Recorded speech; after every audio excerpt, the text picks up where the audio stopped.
Pledge of Allegiance.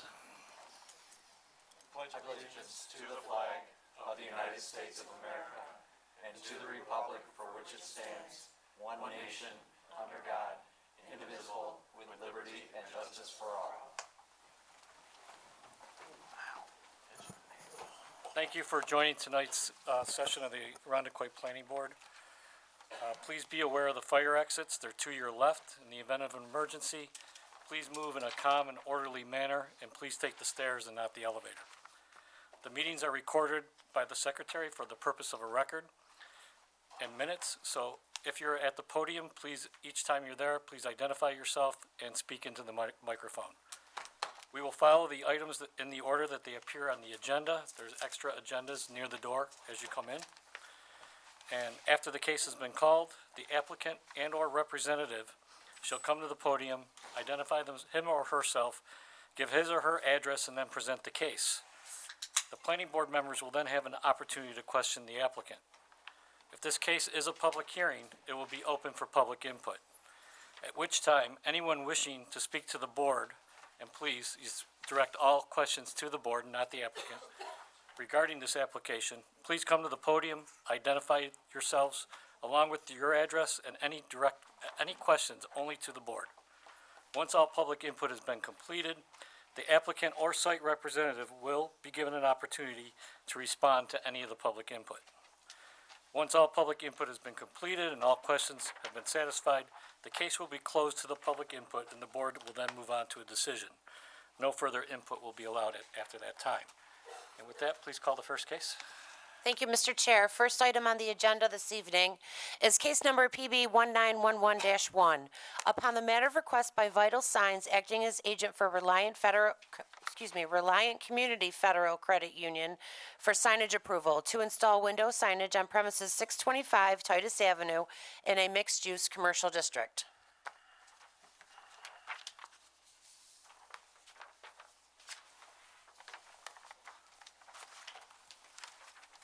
Hello, I'm Julie Allen, representing Reliant Community Credit Union at 625 Titus Avenue. Rob Matuska, and my address is 87 Windale Road. So after our meeting last week, after our workshop, we went back and revisited your recommendations for signage and are presenting a revised signage for you guys tonight. Again, it's a temporary signage for a period of 6 months.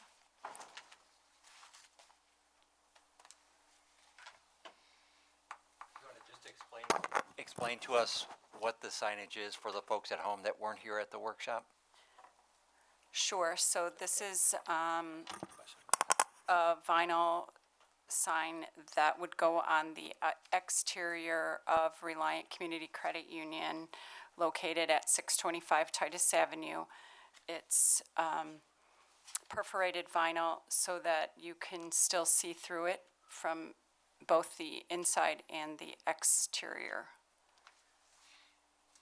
Anything else? Yeah, we did ask you if you could tell us what the percentage of coverage was. Yep. The revised signage that was handed out gets us down to 20.1%. 20.1. And previously it was, the way we had initially put it in was 60% of the window facing on the North. east-west. Okay. So what we see as gray is going to remain clear, is that? Actually, it's, This is the revised one. I don't have that. Here, I can. We didn't get those. We didn't get that. She handed them out this evening, Oh, Mr. okay. Chair. Thank you. Can I just ask, what is the material then? What looks to be gray to us, what is that actual material, or is it nothing? it's window. That's the window. Yep, got it. All right, thank you. With that, would anyone on the board have questions? Bradley? Thank you for bringing that down to the 20%. I appreciate that. I think we all do. I just want to confirm that it's temporary, so that would mean duration as well as application. So what you said, it would be down in 6 months from the time. Okay. Just wanted to make sure. Okay. Mary, any questions? I'm all set. Yeah, I just have one. Actually, did you see the letter that came from HIP? Okay, so you did review that. There was one question on there that did catch my attention. Do you plan on keeping the lights on 24 hours? Behind, The vestibule lights are on. they're on now 24 hours? Yes. Does that change how it looks at all, or? There were some concerns that it would be a billboard, is what I read, so. No, I don't think it, I mean, you'll just have the lighting in behind it. I don't think, I mean, you're in the vestibule, so we keep those our, security lights that are on in that area. So you're not brightening the lights or No. anything No, like that? it's Okay. what's there currently. Okay, thank you. Mr. Richards? And they've answered my question, so I'm good. Mr. Reed? All set. Mr. All good. Evelyn? Okay. With that, please have a seat, and I'd like to open it up for a public hearing. Anybody who would like to speak to this, please come to the podium, identify yourselves, and direct the questions to the board, please. Thank you.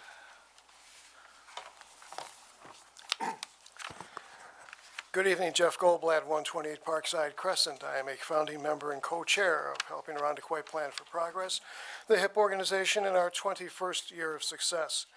I know board members, you referenced that, received our written applications electronically, but for those who are here this evening or watching the replay on Must See TV, we addressed 3 issues off of what was originally submitted, not what you've received this evening. The size and the location of this signage, defining the word temporary, that's now been defined, and how it comports with the mixed-use neighborhood, as well as the safety.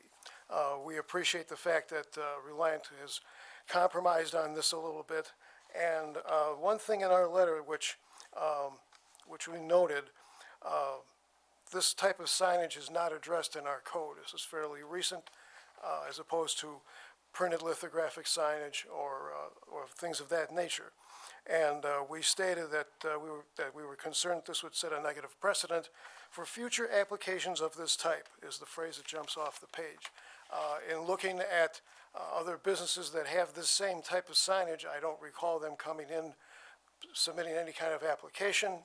For example, at the slum known as Arundequoit Plaza nearby, the liquor store has this type of signage you can see in as well as seen out. At Wegmans, their full window signage you cannot see into the store, but you can see out. So this is something where there may need to be an updating of the signage portion of the code, which I don't think has been done for quite some time, and we would be happy to participate in those discussions. Beyond that, I think the presentation just made addresses the concern that we raise off of the original application, and that is my message. Thank you. Anybody else who would like to address the board? Would the applicants like to respond to any of the points that were brought up? No. Okay, with that, I'll close the public hearing. The board, just want to make sure everybody understands this is a type 2 action, but unless there's any more discussion, looking for a motion. Mr. Chair, I'll go ahead and make a motion on PB 1911-1 that we approve the application as presented with the condition that the 6 months of temporary placement be from the time that the permit is pulled with the town of Arundequoit.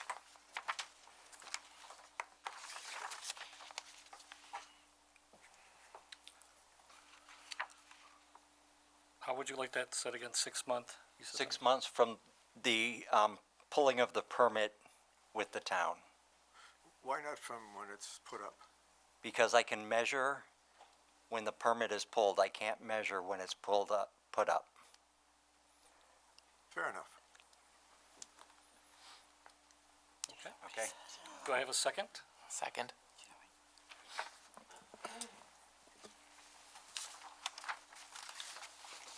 All those in favor, please say aye. Aye. Any opposed?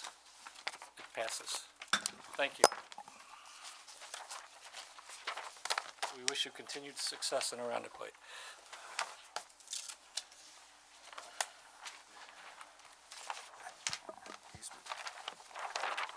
Please call the next case. Next item on the agenda is case number PB 1911-2. Upon the matter of request by Land Tech Planning and Surveying, acting as agent for Craig Restuccia for revised site plan approval to construct a new single-family dwelling on premises 301 Lakefront in an R1 residential district. There's one thing I'd like to read into the record before we start talking about this case. We reached out to the deputy town attorney, and he provided us the following facts, that basically he has reviewed the Arundecoit Code, and there is no authority for the town planning board to enforce private easements between property owners. In general, only the parties named in the easement document may enforce their rights under the easement. Just want to make sure everybody understands that. With that, please identify yourself. Good evening, Mr. Chairman, members of the board. My name is John Sharaba. I'm with Land Tech. I'm here on behalf of Craig Restuccia. Craig is here this evening and can answer any questions that I cannot.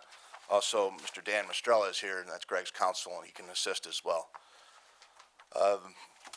Talking about this property, this is a very unique property located at the north end of St. Paul Boulevard on Lakefront. This is a 1.7 acre parcel of land. It is zoned R1. This site has access to public water, sanitary sewer, and storm sewer, as well as gas and electric. Mr. Restuccia has owned this property since 2002. At times has had this up for sale. During this period of time, numerous people have looked at this property, and now Mr. Restuccia has come to a point in life where he wants to build a home that's approximately 1,700 square feet on this site, where we can enjoy the water and enjoy the environment that Somerville has to offer. That being said, we are very aware of what this property has to offer and what its limitations are. And if I can go to my board, I'll show you. So the map that I have for you this evening, is this on? Yep. This is Lakefront Road, St. Paul. So this is where St. Paul takes its bend. Can you stand on the other side so we can see? I'm left-handed, so I'm kind of, we'll try to do it the other way. So, St. Paul Boulevard, Lakefront, Lake Ontario is up here.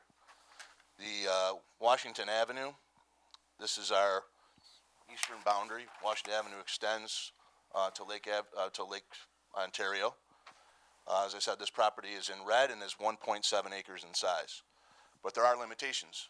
The town of Arundecoit zoning law requires that we have a 30-foot front setback and a 25-foot setback, side setback, I believe. There's also other environmental features that are that negatively impact the property. First one is the floodplain. We're all aware of the floodplain being in Arundecoit. The base flood elevation of Lake Ontario in this area is elevation 250. That's represented by a heavy dashed line that runs through here. There's also a structural hazard zone that the New York State DEC has put out and manages that area. So that area is in blue. So anything north of this line is basically undevelopable. The big, large crosshatch area, this is called the Beatrice Beach easement. That's 150 foot wide. Majority of that portion is on our land. There's a court case that maybe Mr. Mastrella will talk to, I'm sure the neighbors will talk to in the near future, that there are limitations, that no building can be developed on that property, and we do not have plans to do so. Another limitation is there is a historic railroad that went through this area, and when the railroad ceased to exist, there's an easement that was converted to a town easement, and there was a sidewalk that went through that portion of the land, and there are also power poles that run through that same area. So this map reflects the limiting features that we are very aware of on this property, and our proposal this evening is to develop a home north of this easement so we don't encumber that easement with the buildings and structures. So I'll step back to this map. This map represents the 1,700 square foot home. It is 105 feet north of the right-of-way. The easement area that I show is right about here. Which easement is that? That refers to the former railroad easement. Sorry, please hold the questions for the open public meeting.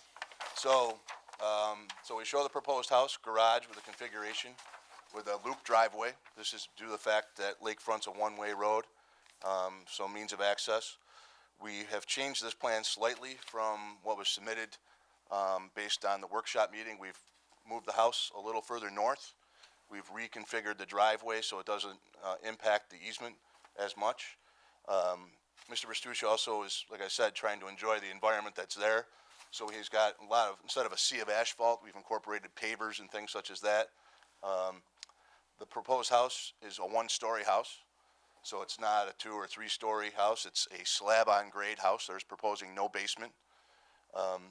It is approximately 7 feet above the base flood elevation, so we're not going to have to pay flood insurance, and we're not down by the water's edge.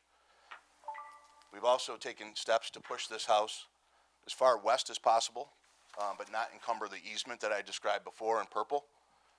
Why'd we do that? Because we don't want to block views from the neighbors as much as possible. The neighbor to the south has written a letter of endorsement that I believe you have for the proposed house location. And we've taken great pains because he's the most impacted, we believe. The sewer and water connections I can explain in more detail, but I don't think I have to.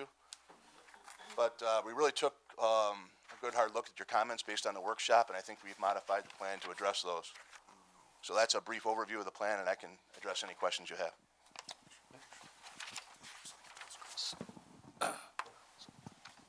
I'm gonna start with some questions, if that's okay. So, understand the town easement, how you moved the house back and the driveway forward. Is the driveway on the other easement, or is that all on the applicant's property? So we do cross the easement, just like every house in Arundecoit crosses the driveway. So we have the right-of-way, and then we cross the driveway into the home property. But what we did is, instead of, before we had a lot of area that was parking within that easement, we pushed that further north. So where that easement is more of a green island now where people can walk by. Could you explain that on the map? I just want to make Sure. sure. So, It's hard to see. It's hard to see, but I'll do my best, Mr. Chairman. So the easement, as I said, is right here. What we did is we pushed the house a little further north, not much, 2 or 3 feet, but we reconfigured the driveway area. So this whole area is proposed to be grass. And then this area that I have hatched, those will be pavers, and then the remaining dark area will be asphalt driveway. which would cross the other easement? Well, it stays, this area stays south of the easement. There's only 2 portions that cross the easement, right here and right there. And those are about 20 feet in width. I think what On the the chairman private is asking, it also then, the westernly portion of that loop driveway passes through the private easement. That's my question. Is it all on his property, or is it across? Nope, it does pass through that. Okay. But as a note, it's entirely on his property. Correct. I'm sorry, say that again. I said, but as a note, it is entirely on his property. Oh, right, okay. Thank you for the clarification. Mr. Huber, do you have any questions? Was there any discussion about straightening out the driveway and abandoning the horseshoe to encumber fewer easements? Not really. If you, I know we provided small architectural plans. It is a pass-through garage, so there's garage doors on both sides. And it's a large area, and really, his lifestyle would be to come in and pull out. So we really haven't discussed that. Coming back out and making a loop back to Washington would be difficult. There's a grade change there, so I think it'd be more impact on the neighbors. You'd have lights flashing back down Washington when you came out, where instead they're aiming right down to St. Paul. Second question, was there any discussion about putting in some type of sidewalk or footpath or designation to people who are on the public easement that it is okay to walk there? I might have to have Carrie jump in on this. We did speak briefly to the highway superintendent, Bob Kiley. He reviewed the plan as it is today and has no problem with it. I talked about moving that easement in the past. If there's something he wanted to explore, we're willing to do so. If the board has some kind of contingency you want to have on a location or signage for the sidewalk, we don't have a problem. I really don't know if we want to install any hardscape at this time. Let everybody else go. John, in your letter to the town, we got it on the Tuesday, November 19th. there's a bullet in here that pavers are proposed within the easement area. Correct. On the map here, they are not drawn in there. So you're saying that instead of it being asphalt, within that easement, there will be pavers? Correct. That was the change we made in there from the workshop. Okay. Yep. Mr. Reed? I just have a question, Mr. Schraube, on, there's some architectural renderings and elevations that were provided. Craig might be better to answer that, but I'll try my best. Okay. It's my understanding from your testimony tonight that this is a one-story home. I'm just a little curious on the shape and size and dimensions of the renderings that are provided. So it is The height. one story, but it's gonna have a Cape Cod feel. So he wants vaulted ceilings and dormers, to kind of get that Cape Cod feel, but there is no second story. Okay, okay. Thank you for the clarification on that. I think if I'm looking at this right, at workshop, I had mentioned that there was a pole that was within the driveway area. It appears, if I'm looking at this small print correctly, that that's now outside of the driveway? Correct. Okay, That was a good catch on your part, and I appreciate it. no, that's great. I appreciate the revision. The only other question I had was, and I don't remember which document it was, this may be a staff question. I don't remember which document it was that I was looking at, but I remember seeing a reference to the fact that there is a sidewalk that is buried underneath the ground that goes through there? That was submitted that was submitted Is by that- a resident. Okay. I guess I'm interested and curious if you know anything more about that. Well, I guess, being a lifelong Rundequoit resident, I can speak to only what I know. As far as obviously to the west, I can see sidewalks and evidence of sidewalks, and been on the sidewalk further west. To the east of Washington, I know it's a grass path that was there in the former right-of-way. It's very flat, you could tell. But I can tell you that in 2006, I believe, there was a grading permit. As I mentioned during the workshop, I think it's been used as a yard and a site for not only construction and reconstruction of St. Paul Boulevard, it's actually been a yard for the reconstruction of Washington last summer. It's under construction right now with the Monroe County DOT doing a storm sewer project. So that area has been a kind of a yard and used as excavation and equipment storage. And a fill permit was pulled at one time to clean up the area. So if there was sidewalk there, it may be underground, it may be way underground. I don't think that that the physical nature of the concrete sidewalk that is or is not there, but we really want to hold to that easement, and we really don't want to make sure, our intent is not to block anybody from using that. If the town sees fit to modify the location, we're willing to work with them on that. Okay. Thank you. That's all for now for me. Thank you. Mr. Richards? There was a conversation about a sidewalk maybe being put in on the north or the south side of the property. Is that something that we've come to a conclusion on, or? Mr. Kiley did not comment on that yet. As I said, the letter, I believe that Kerry will read into record, he endorses the plan as is, but I want to keep on the table that if they want to modify that easement in any way. I'm not talking about a modification to the easement, I'm just talking about putting a sidewalk in against the road, maybe to encourage some traffic movement up there. I guess to your point, we don't have a problem doing that, but we wouldn't want to have both. I don't think my client would want to put the cost of building a sidewalk along that, and then also have another one 40 feet north of it. So the plan was actually to fill in the easement? we have no plan to touch the easement. Again, we're building north of the easement that's there. And then just do pavers on the asphalt portion of it to Yeah. delineate Yep. visually? Okay, so you wouldn't actually be doing two if we wanted a sidewalk on the south side? Yeah, I know that you're thinking it is two, but it's not two full sidewalks is my question. right. We would love to give the town of Rundequoit a 10-foot sidewalk easement along the north side of lakefront, and move the sidewalk in that location if that's what the DPW director wanted.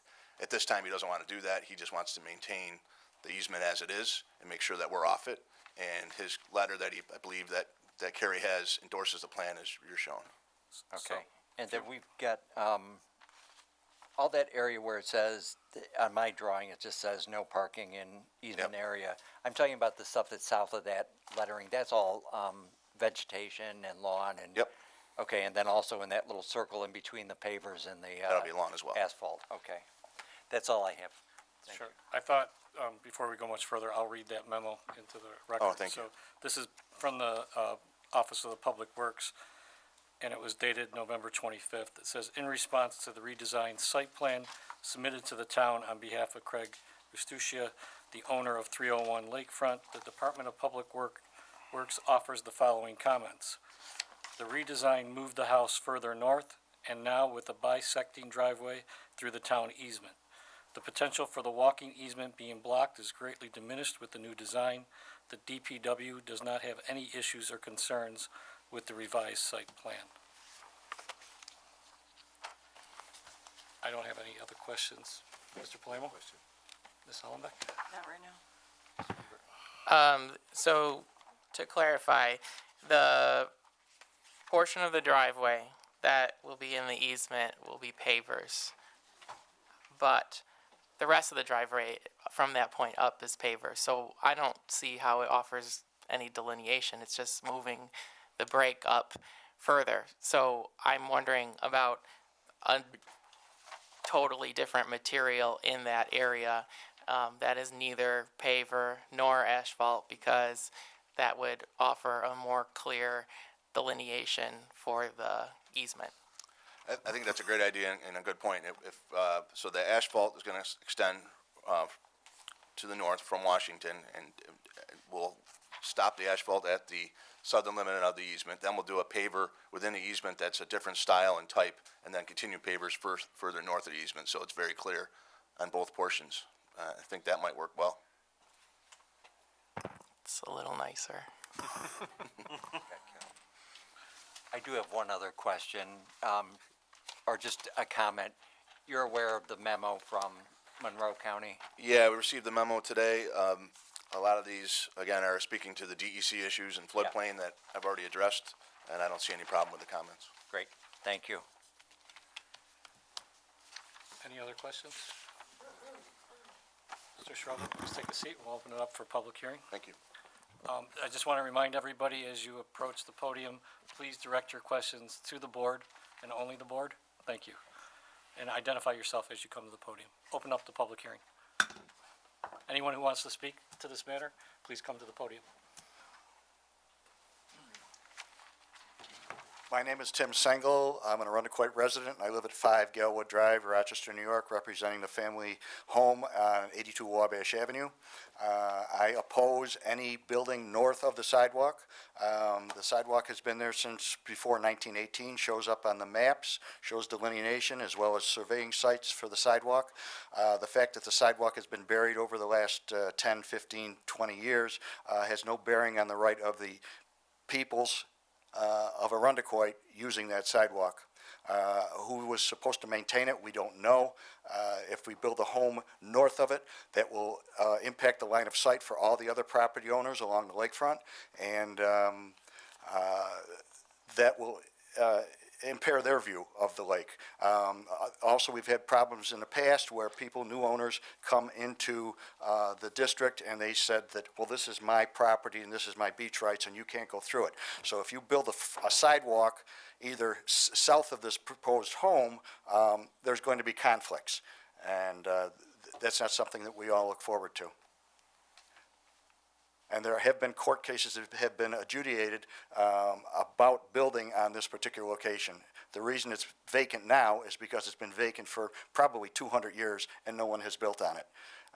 A newcomer comes along and says, geez, this is a beautiful site, I'm going to build a nice home here, which Craig probably would, build a nice home, but it's just in the wrong place.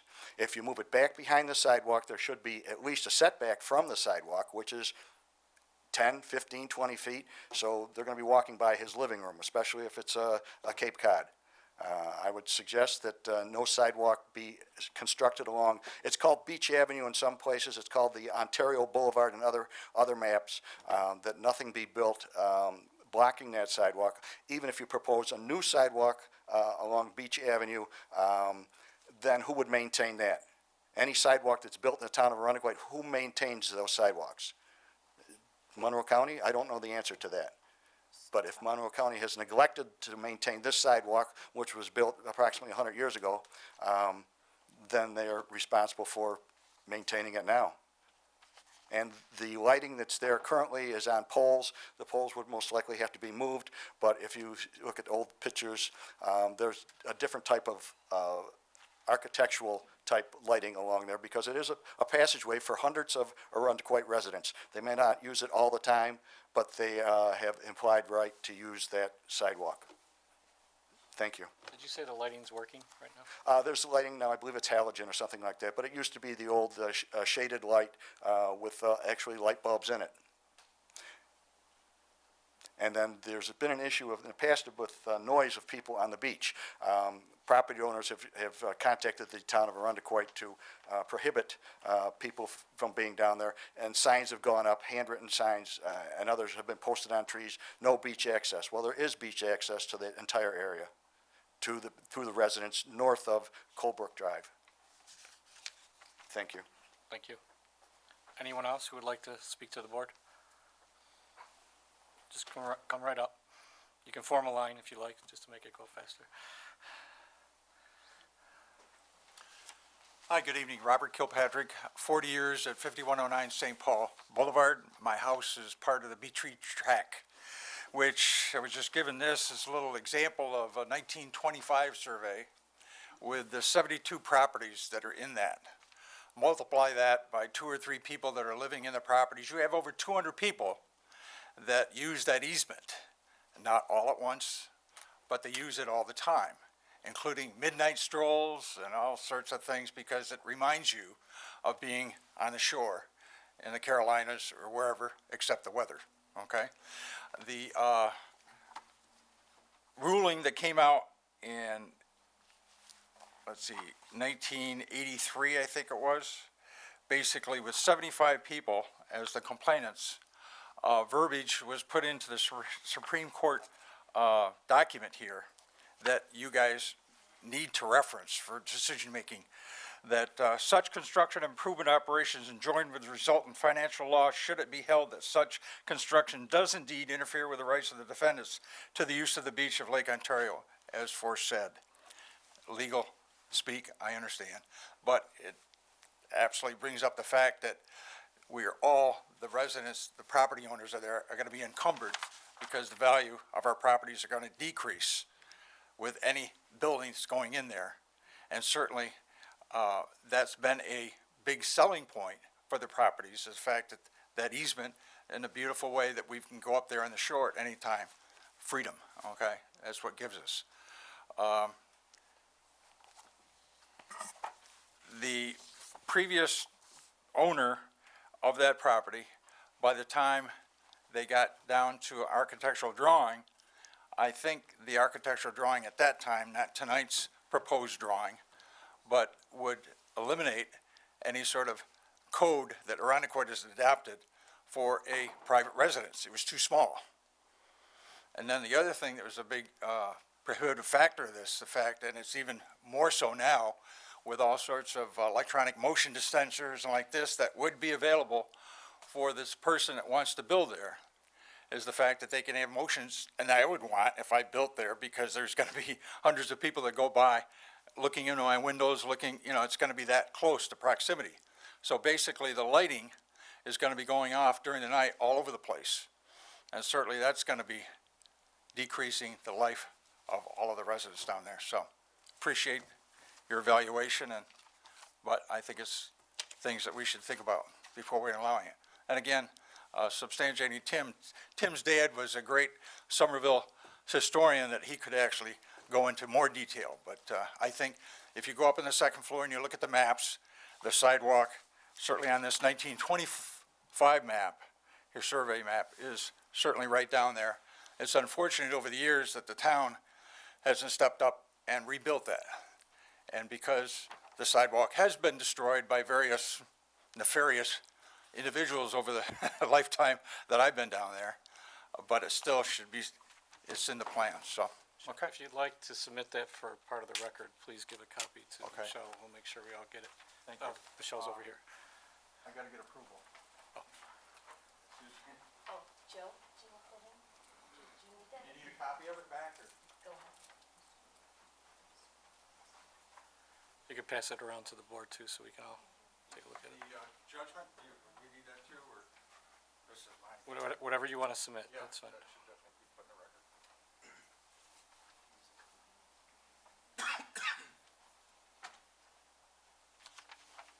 Anybody else who would like to speak to the board?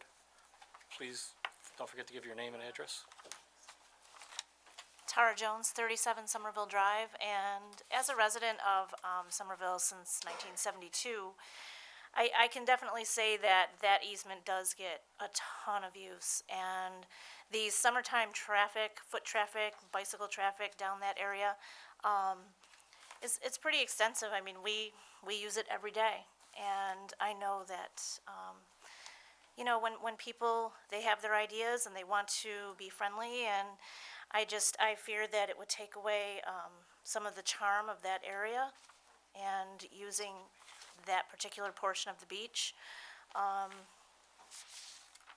And I worry that, you know, the constant traffic may encumber other, you know, maybe wanting to build a fence later on or whatever. So I do fear that that is something in the future. Thank you. You're welcome. Anybody else who would like to address the board?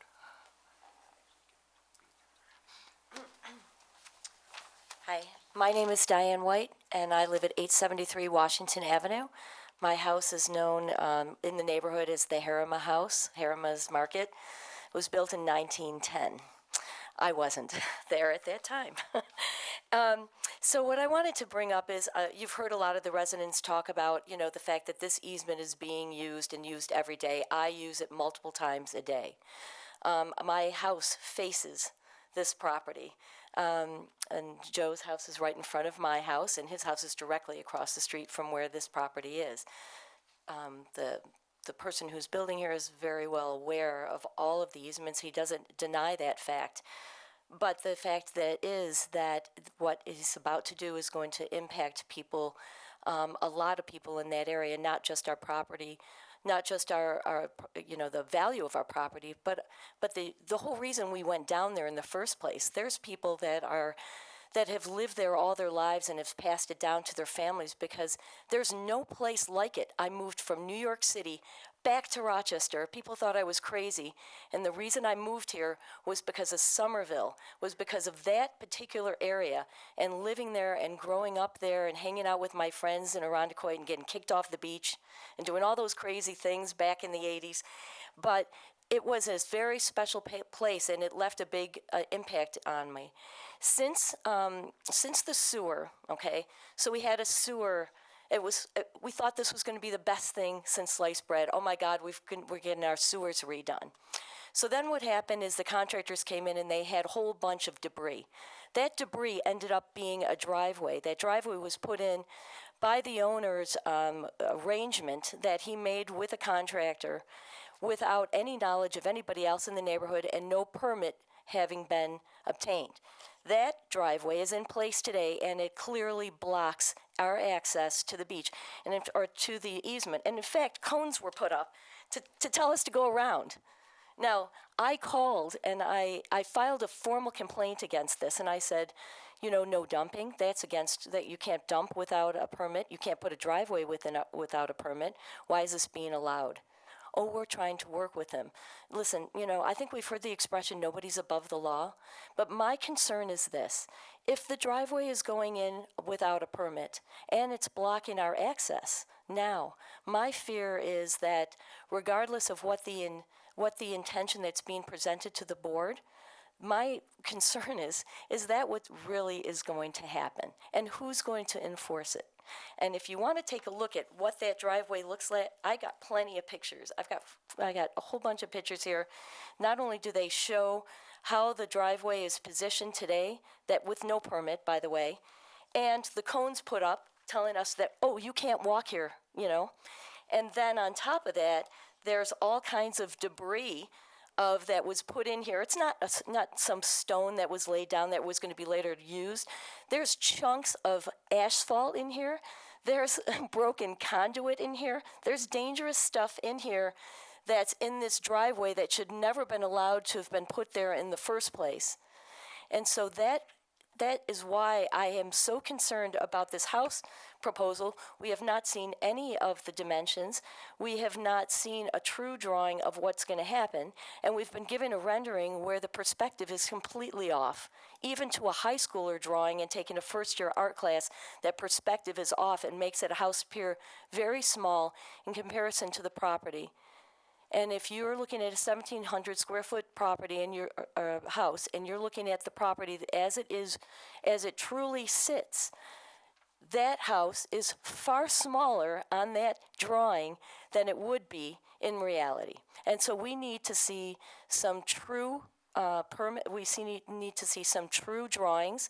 I've gone through this experience myself when I tried to build in New York, or in Irondequoit, and my architect came up and presented all kinds of drawings and to scale in addition to all of the dimensions. And we're asking for the same type of thing. There's other alternatives to the driveway, but my concern is this. You put any kind of driveway in a house, you put a house to the north of the path, you put a driveway to the south of the path, clearly it will inhibit the residents and others from utilizing that walkway. And our fear is that if that walkway ends up being not available to us anymore, it takes away a very large part of what makes that area of Somerville so unique. And that makes it difficult for us to not only enjoy our property, but to sell it, you know? And I've already had to sell one property in Irondequoit because of, what happened on Rock Beach Road when somebody did not obey the permit and variance rules. And I'm not about to do it again. And so I will put these in under the record, and they will show you exactly what things look like today and why we're so concerned. I think you can hand those to Mr. Evelyn. We'll make sure they get to Michelle. Thanks so much. Thank you. Anybody else who would like to speak to the board?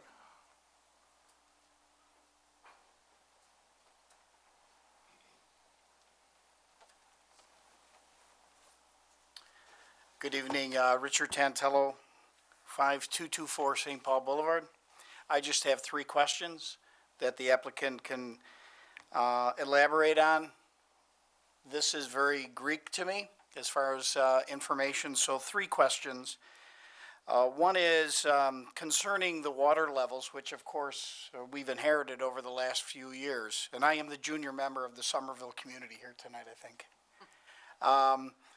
My concern is the drainage. We are now seeing that there's spillover when there's low level water accumulating and ponding, and it's subsequently moving over to other properties. So that is of concern based upon what the elevations are, and I don't know the answer to that question. I'm relying on you folks.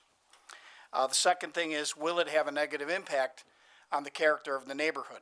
Of course, we've grown accustomed to it being vacant, and that's big change, and we recognize people don't like change, but we hear from folks that the character is really important, and we want to make sure that that is continued in that beautiful neighborhood.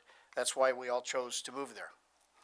And then secondly, because of the R1 zoning, what happens to other lakefront addresses? So it's my understanding I can't build on what is considered my lakefront address, but yet this lakefront address he can establish a dwelling on. So I'm looking for clarity on that because we just went through reassessment. And the argument for the assessment that we maintained was we can't do anything with 225 Lakefront, which is what my address would be. So those are 3 clarifying points that I would like to be able to get some additional information on. Thanks very much. Thank you. Anybody else who would like to address the board? Please. Again, please? Normally we only say once, but go ahead. All right, if you have no one else that would like to address it. Once you violate this easement that's there, the next person that comes along will feel that he can also violate the easement. And so little by little, the line of sight of the homes there on the lakefront will be moved forward towards the lake. And eventually it'll end up looking like Malibu. Every house tries to get 10 feet from the water line. So I would suggest that the variances not allow anything north of the sidewalk. If there's anything built there, that the sidewalk should be setback, or the house should be set back from the sidewalk at least 10, 15 feet. That's all for now. And also, in the letter I sent to the planning board through Pat was PDF to each one of the members of the planning board, and there are legal cases that were in about 1955 that address this issue about people building on that lot. Thank you. Thank you. Anyone else? Just one more time that would like to speak to the board?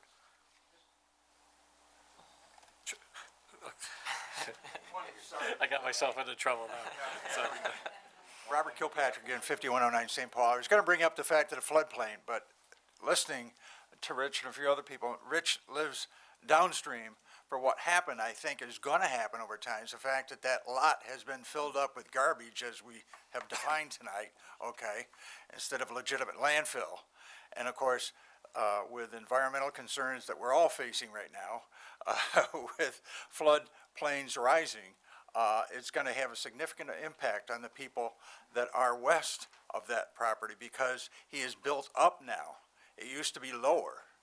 So basically, the water is going to come up from the lake, and it's going to migrate over to closer to Rich's property down in that low level. But really, it's negatively impacted what the owner has done, filling up to rise the attitude of the land. He's built it up so that if and when the water does rise up, it's going to first go over to the bluffs. The area where Rich lives is on a bluff, but the area what Rich is talking about is right, and it did get flooded out this past year. So we're all concerned about the environmental concerns of global warming. Again, think globally, act locally. This is one of them that we could stop. Something negative happening that other people on the shorelines of the coast have faced, and they don't know what to do because they've overdeveloped land that's too much in floodplains. So, sorry. no, that's fine. So out of fairness to everybody, is there anybody else who would like to talk to the board? And if anybody who already spoke, I gotta cut it off. Let somebody new, please. Come on. It's okay. Hi, my name is Erin Eastep. I am at 5101 St. Paul Boulevard. We moved here about close to 4 years ago, purchased our home from my other half's aunt and uncle who owned the home for about 30 years. We knew when they were leaving that this was where we wanted to be because of this beach access that we got without having to be right there on the lake. Our 3 children, we have one in the high school, one in the junior high, and one in the middle school, who we go down there as a family. I can tell you, in the summertime, it's dinner is 4 o'clock, and we're at the lake until it's time to pack it up. As well as using the sidewalk that, we're speaking of that is buried underground. We have always had the understanding, and our children have the understanding that they can utilize that to head up to Bay 2 Park, which, yes, you're walking right up in front of people's homes, but it's welcomed because it's a community, and all the residents are, I know people in this room know our children because they're in the neighborhood, but we utilize that property, and I have to wonder, and I'll give an example. One son plays baseball, and if we know the baseball fields in Arundecoit, we have one property on the baseball fields that is a, no-touch, fenced-in home now, right? So the ball goes over the fence. It's kind of like the movie Sandlot. The ball comes back eventually, but no one's going over to get the ball, right? And that's not because that gentleman isn't a very nice man, but because his property has now been surrounded by children and activities and cars and garbage and chairs and cheering and all of that. And I'd have to wonder if those things wouldn't affect this homeowner by having the kids in the neighborhood that are down in the beach, that do ride bikes through, that do walk through that property down there freely because that's what they've, been taught that they're able to do. So that would be my concern for, us and our kids having to establish new boundaries of what is property that you now can't walk around or be too close on or, you have to stay off of, that they've been able to walk through freely for the last 4 years and really enjoy it down there. So that's all. Thank you. Thank you. I'd really be breaking the rules if I let you come back up, but I want to make sure. Breaker all my life. Okay. I just want to make sure this is it, and, I don't know. I is mean, there anybody else?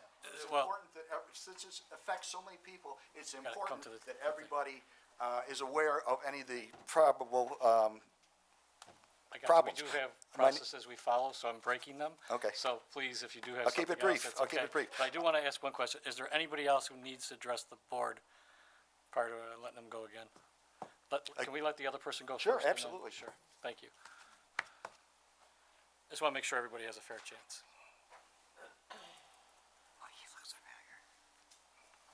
Hello, my name is Rob Lindsay. I live at 5230 St. Paul Boulevard. I'm all for the owner of that property building something.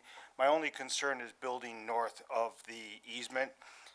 It's not really going to affect me as far as a view. What bothers me is if he's allowed to do that and build north of that sidewalk, what's going to prevent my neighbors from doing it 6 months or 6 years from now? I just want to make sure that if they go ahead and approve something like that, it doesn't affect my neighbor's building in front of my house, which I think it would be hard to do once you've let him build north of the sidewalk. Thank Okay. you.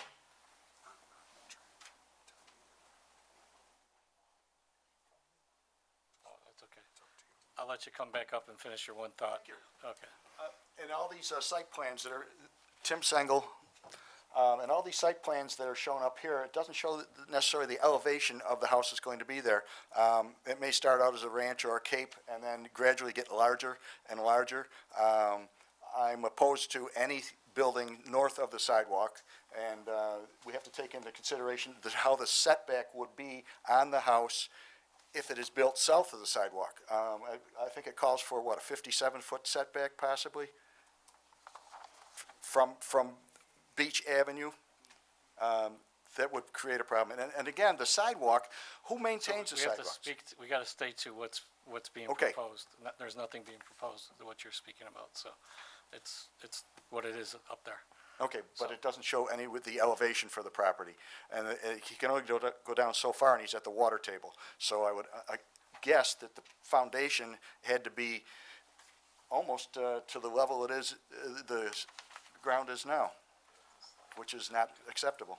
So you want to know if it's a slab or what he's doing, basically? That would be helpful, because Okay. otherwise you don't, there's, I think, a 27-foot height restriction also on property along there.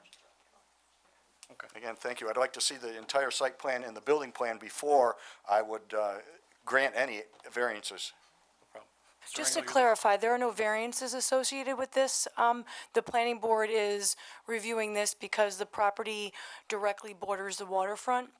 Generally speaking, a single-family home in any other location would not require site plan approval. The reason it's here is that under our additional waterfront regulations, any property with 15 feet of waterfront requires site plan consideration, but it's a very specific set of things that need to be looked at. As this board has been informed and reviewed the code with the deputy town attorney. So it's not variance, I just wanted for clarification to the audience, there are no variances involved with this application. So what's being proposed is within the code requirements for this particular site. Carrie, who manages the sidewalks in the Arundequoit? Is it the county or is it the local? So again, the questions need to be addressed to the board, and when the public input's done, I was gonna answer the various questions that were raised by some of the audience members to the board. Thank you. Okay, thank you. With that, I'm going to close the public hearing. Would the applicant like to respond to some of the comments that were made? Thank you, Mr. Chairman. I appreciate the comments from the public. And just in general terms, Mr. Restuccia plans on not limiting any access to the public or anybody who has rights to his land. So if I can go back to the board. No, probably not. Nah, you're free. So everyone, a lot of people that spoke, they said the easement. Let me just clarify for the board what the easements are. There's one easement, which is the former right-of-way of Washington Avenue, as that extends to the north. People walk this. I'm very familiar with that. They can go all the way to the lake. That's for the general public. Anybody in Arundequoit, anybody from Jersey can come up and walk down this line. My other understanding is this easement, this 150-foot easement, Beatrice Beach easement, was due to a class action lawsuit that was placed on this, and that is for a certain group of people that can freely enjoy this whole purple area. We are not negatively impacting that. That easement straddles two property lines. Straddles mostly on Mr. Restuccia's property, but extends, actually the parking lot to the property to the west is encumbered in that easement. So people, in my mind, can go park in that parking lot and enjoy the beach. Another easement that's in place is the former railroad easement that bisects this area. So as people talk about these easements, we're not impacting Excuse me, any of them. pardon the interruption. I just want to clarify, the one in purple is a private easement. Correct. And so the Washington Avenue is a public right-of-way. The sidewalk is an easement to the town specifically. And so just that clarification, because there is a distinction between a private easement and public easement or public right-of-way. Well, I tried to explain that. So yeah, there's a lawsuit that set this. There's another easement, which is there's a Monroe County sewer easement that extends 30 feet and adjacent to the property line, where there's a large storm sewer that's currently being excavated. So those are the easements. Someone using these easements every day, that's great if they're using this every day, or they're using this every day, or if they're crossing through here every day. Mr. Restuccia plans on not limiting any of those. Can we do things to improve them? The one that we talk mostly about tonight is this one that bisects the property. What are our thoughts on that? We've actually modified the site plan several times in order to make this better. And again, we're not trying to limit any of the access the public has. It is a beautiful piece of land. Also, the public has the right to walk up further along the beach. That's mostly of where are these easements. So I'd like to just continue on. Mr. Single said there's lighting. Yes, there are light poles, as I mentioned before. There are old lights that have been put on there. The line of sight, Mr. Restuccia did go door to door, speaking to people, showing them his plan. That rendering that he shows, yeah, it's not done by an architect, but that's his intent, and tried to show you what was going on there. There was no means to try to deceive anybody. He showed his house and showed how it's going to look. Maintaining the sidewalks is Mr. Single's thing. They'll have to leave that up to the town and the DPW, how that works. But Mr. Kilpatrick talked about the use of the easement. Over 200 people use that easement. Again, that's the purple easement I showed. We have no problem allowing people to currently to use that in the future. He did mention the ruling. So the ruling was that Beatrice Beach lawsuit that happened. He mentioned the 1983 ruling. Well, there was another ruling where it came back and there was another, in 1985, the plaintiff went back and there was another case that was approved in 1985, which I believe I gave the board. And that clearly states that the plaintiffs have the right to develop and improve the portions of their respective lands, upland of the beach area, along the water's edge of Ontario. Lake Ontario is defined, here said, for the construction of a single-family dwelling and other relative structures. So, 83 said no. There was another case that came in 1985, as I provided, and Mr. Mastrella can speak to more detail because I'm not an attorney, but it clearly states in that lawsuit that they can build one single-family house. Motion lighting, things like that, Mr. Kilpatrick said, I could see that happening. But I can also see that happening to help the community. Numerous people mentioned that there's a lot of people down there at night causing problems, getting kicked off the beach. You know, having someone there could help the situation, could make the police aware of what's going on out there. Maybe, I don't think he wants to limit people enjoying the beach in a proper way. And then Mr. Jones talked about the easement again, more things about the easement, and I'm just going through my notes quickly, so I apologize. Property values, again, the same values they have. We're not impacting the beach and their rights. Blocking access, we're not proposing to do that. Mrs. White said about the sewer project and how that negatively impacted her property. It is Craig's property. I haven't seen the photos, but there's one active construction site. One construction site fixing Washington Avenue just ended in September. Mr. Restuccia did allow the gentleman to put all his equipment and stage there. He did leave stone there under Mr. Restuccia's direction. It does look like a driveway, but it's nowhere means a driveway for the future. And he has no intent to block anyone's access. If there's cones up there, I'm sure they're not Mr. Restuccia's. They're probably the contractor that didn't want people blocking it. So the driveway doesn't block access. You know, we're trying to allow people to get through there. She also mentioned that such a big structure would impact the property. I did some quick math, and the structure is only 2% of the 1.7 acres. The chief mentioned the water level. I could speak to that. So as I said before, the base flood elevation is elevation 250. We're well above that if I can go to the board. So the base flood elevation is this line that goes through here, which is over here. And then, but then once it gets past our property, it does cut further to the south. And so you can't build in the floodplain. We all know that. Base flood elevation is at 259. Our first floor elevation is 257. As I mentioned, there's no basement in this home, so we're 7 feet above the base flood elevation, and we meet all the requirements of the DEC for that. The chief also mentioned, what happens further to the west. From the topographic survey that I'm seeing, why people can't develop further west is probably the floodplain number one and probably access number two. I know those are long, deep lots, and I really can't speak to the neighborhood, the character of the neighborhood. That's a personal opinion. Aaron mentioned beach access. Again, we're not looking to limit that. Her kids can go through there as they can. Appreciate Mr. Lindsay's comment about saying he's okay with building but doesn't want us to build north of the easement. We're willing to work with the town. If that easement gets modified, we could move the house slightly back, but that's not our call today. The DPW makes that call when we're not looking to negatively impact the town easement. So that's a brief comments back, and I can answer any questions you have. Thank you. Sorry, public input is closed. I'm sorry, that's it. John. Does the board have any questions?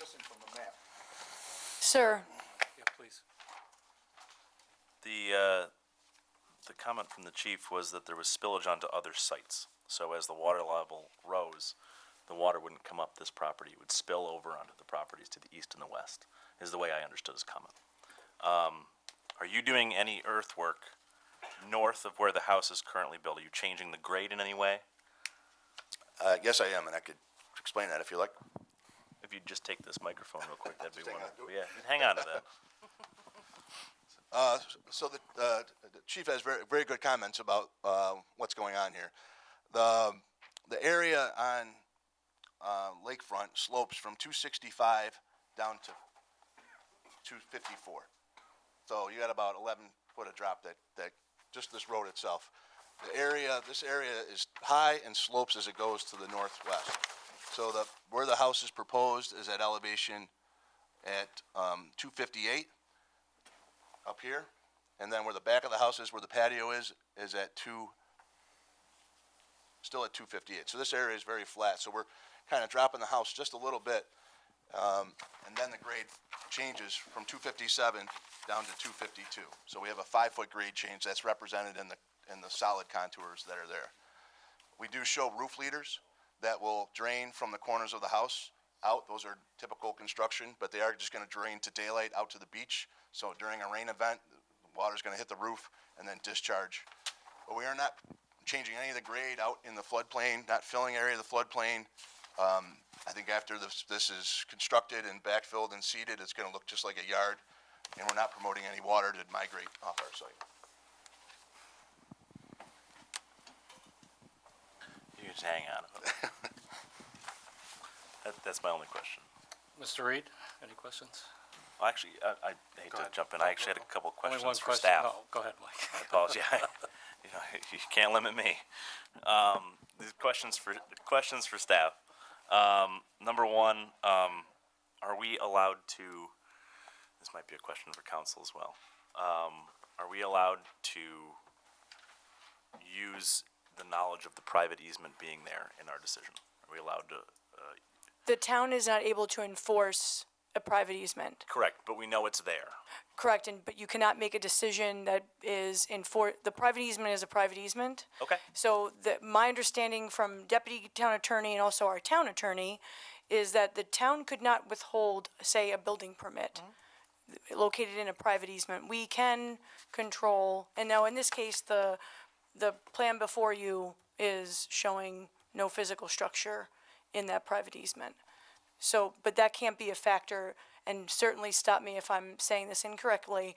The town, in weighing your review of the application before you, which is before you only because it's in the LWRP and it borders water, that the impact to a private easement is not one of the things that you can address. You can address the impact to the public right-of-way and to the easement to the town to the extent that you feel is necessary, and our Department of Public Works has also provided comment to that particular issue. Okay. My only other question. And then Just to add on, and I think the reason why you probably don't want to make that an important consideration is that easement is between parties that aren't here, and they may not have any intention to enforce it. In fact, they may not want to enforce it. So I don't think it would be proper for the as part of the site plan review process for you to consider that. That's why I asked. Number two, there's been a lot of talk building north of the sidewalk easement and how that wasn't allowed on other properties. So, for clarification, and I'll apologize for not having specific addresses, but when the individual parcels that are there, in those instances, there are what legally two separate parcels. There's a parcel that has a structure on it, then there's lakefront, and then, which is, for all intents and purposes, there's no distinction on our tax map. The lines join each other, and then there's the parcel that borders the waterfront. My understanding is that when those properties were sold to the individuals, that it was done with a, again, private deed restriction, saying that no buildings would be erected. Over time, there's also some environmental constraints in the form of New York State, it's coastal erosion hazard area, and it is completely in the floodplain, so the prospect or potential for building in those areas highly limited by the environmental constraints. So with or without the private easement or a deed restriction, forgive me, there's a deed restriction placed on those parcels when they were sold to the individuals adjacent to them that restricted development. Now, I'm saying that all from memory and not looking at documentation in front of me to confirm that, but between the environmental feature issues, that's by and large, they were undevelopable sites. This particular property has no such deed restriction on it anywhere delineated on the parcel, and unlike some of the adjacent parcels to the west and to the east, there is no two lots joined at one point. This is one continuous lot. Thank you, Carrie. Okay. That's it. And may also further clarify that any sidewalk in this area, regardless of location, it would be whether it was in the county right-of-way or not, it's the town's to maintain. So the Department of Public Works is the one who provides comment and feedback on the location and where the preferences are for those things. And now I'm done. I'm so sorry, Spencer. It's okay, no problem. Thank you for the clarifications. Mr. Schraube, can you speak a little bit to the existing lighting that is on the, I believe they're, are they Argini poles? Yeah, only from memory. They look like 1970s streetlights that were put there. They have arms, and I don't know if they're functioning at this time, but they are just mounted to the poles, and I think there's 3 of them, 1 in the middle of the site and 2 on each side. And those are Argini owned? They are Argini owned. Okay. All right, that's all I have for the moment. Mr. Richards? For the view shed, and I'm just thinking of it at night, can you just tell us what the intention is on the outside lighting of the structure? I'd talked to Craig briefly about this. I don't think he's trying to light up the world down there. He wants to maintain his house. Motion lights may come on in the back. There is quite a long distance from the beach. I think it's over 400 feet from the back of his house to the beach. He's not intended to light that area up, but I think around his house. You say back, you're indicating north. North, yeah, north of his house. I think he wants to maintain an area of 50 to 100 feet around his house like we normally would in our own properties. If you think of a R1 lot, that's 80 by 120, or so, so that'd be the area he'd want to maintain lit. Okay. And just, I forgot, I know that we talked about it at workshop. How long has your client owned this property? 2002. Okay. And then I just want to go back to Brad's point about this double cross on the driveway. I think that it would be more inviting if it had a single cross. I don't know if we can reach a resolution on that tonight. And seems to me that if it were on the west side as opposed to the east side where you're cutting in a little sharper on an angle, where the west side seems to be a little bit more straight, and since it's a double, you could continue with that configuration up there, just have it a turnaround as opposed to a loop around. I don't know that you and I need to discuss it. I think maybe with the board we can discuss it, and then if there's a problem, the chair might bring you back in, but that's where my thinking is right now. If I could just speak to that briefly, because what we look at is the influence of the one-way street. Yep. And then the grades. As I mentioned, we have 11 foot of grade change. So if you're coming up that hill, that could create significant problems. So coming down Washington, transitioning into the home site and then back out, I think works rather well. But any measures we can stop or put in place so that the people have their access. As we said, we put notes on the plan, no parking. But if there's other avenues you want to proceed, we can talk about that. And then, one more thing, how tall is the house? At this point, I think from what my client has told me, it's around 27 feet to the peak. But the zoning code in Rundequoit doesn't measure the peak. It measures halfway the distance between the eave and the top. So I think we're going to be compliant within the zoning district standards. Okay, thank you. Mr. Palermo? I don't have any questions. Mr. Palermo? I'm all set, thank you. Ms. Hollenbeck? I'm all set. Mr. Huber? I've got a question about access to the easement during construction. So will access to the public easement to the town be encumbered during construction of the home? We can make arrangements so it's not. That's a good point. I mean, there are times where for an hour or so I can see that it would be blocked, but I think at the close of business or close of the day's work, we'll make sure that it's roped off to allow people to migrate through. I have another question. So this 301 lakefront address actually refers to the easement, is that correct? Because lakefront does not exist, and it's not a road, meaning it's just the public easement. It's correct. Okay. And then the second question I have is I saw this that you had, and it's very cute looking. And then I looked on the next page over here, and I would say that these drawings are more to scale. Is that correct? I'm not familiar with that page, so I'd have to. We can give you a copy. It was the second page of the letter. Yeah. So I was kind of flipping back and forth between the two of these. And indeed, the house does look very sweet and small in this Please rendering. State your name and address, please. Craig Restuccia, owner. So the first rendering was done by the artist from the Rochester Historical Society, and I said something to him. He goes, "Craig, you asked me to draw the 52 by 34 home that you wanted on there, and based on where it is from Joe's porch, that and the size lot, that's the size scale that would be. But you're right. The second picture is like you're right up on top of it.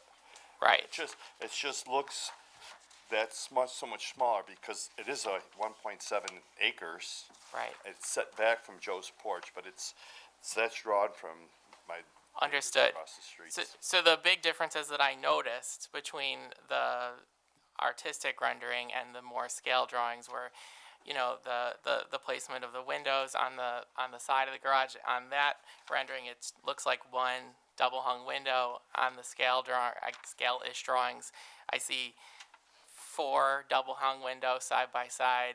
Well, it's more evident to me that that's a 3-car garage. So in an effort to not block and be less visible, the garage is right in front of the house and doesn't go off to the side. So from that rendering that the artist drew, you're just seeing straight on, right? It doesn't. The widest point of the house is 52 feet. Understood, but that doesn't explain the loss of 3 sets of windows or three windows.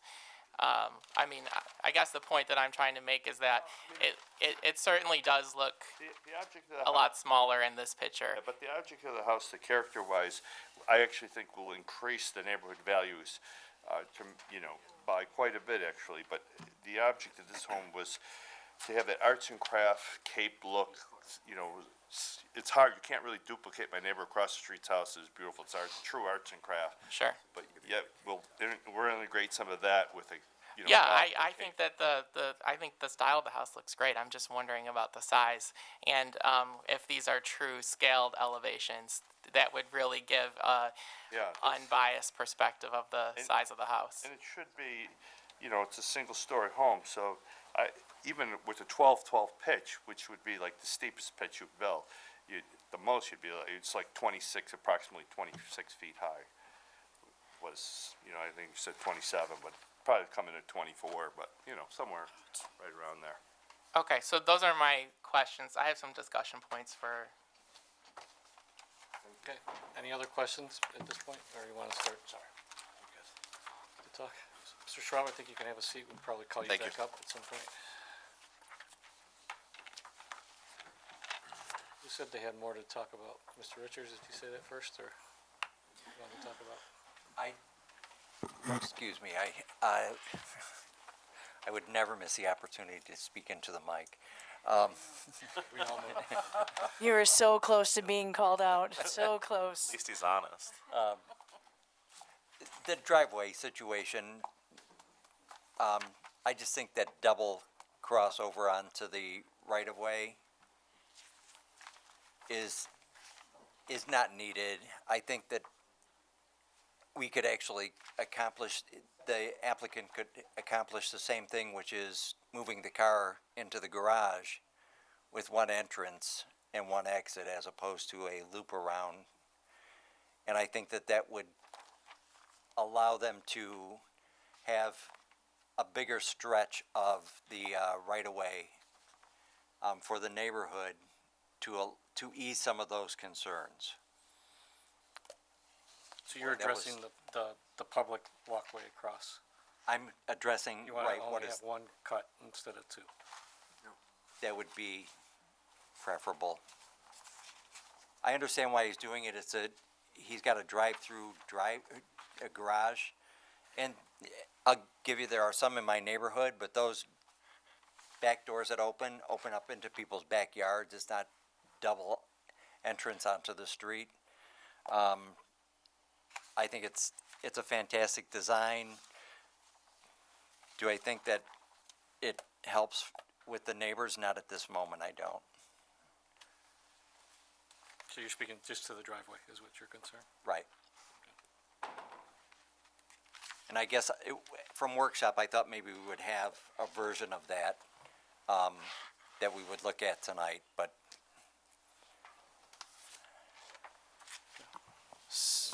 Talking points? So, before I came tonight, I wanted to make sure that I reviewed the master plan and looked at what the goals for the waterfront area were. And there were a couple of bullets that jumped out to me. One was maintaining and expanding residents' ability to experience and enjoy Arundecoit's waterfront and natural beauty. And two, ensure development of the waterfront opportunity is compatible with the residential scale and physical character of the neighborhood.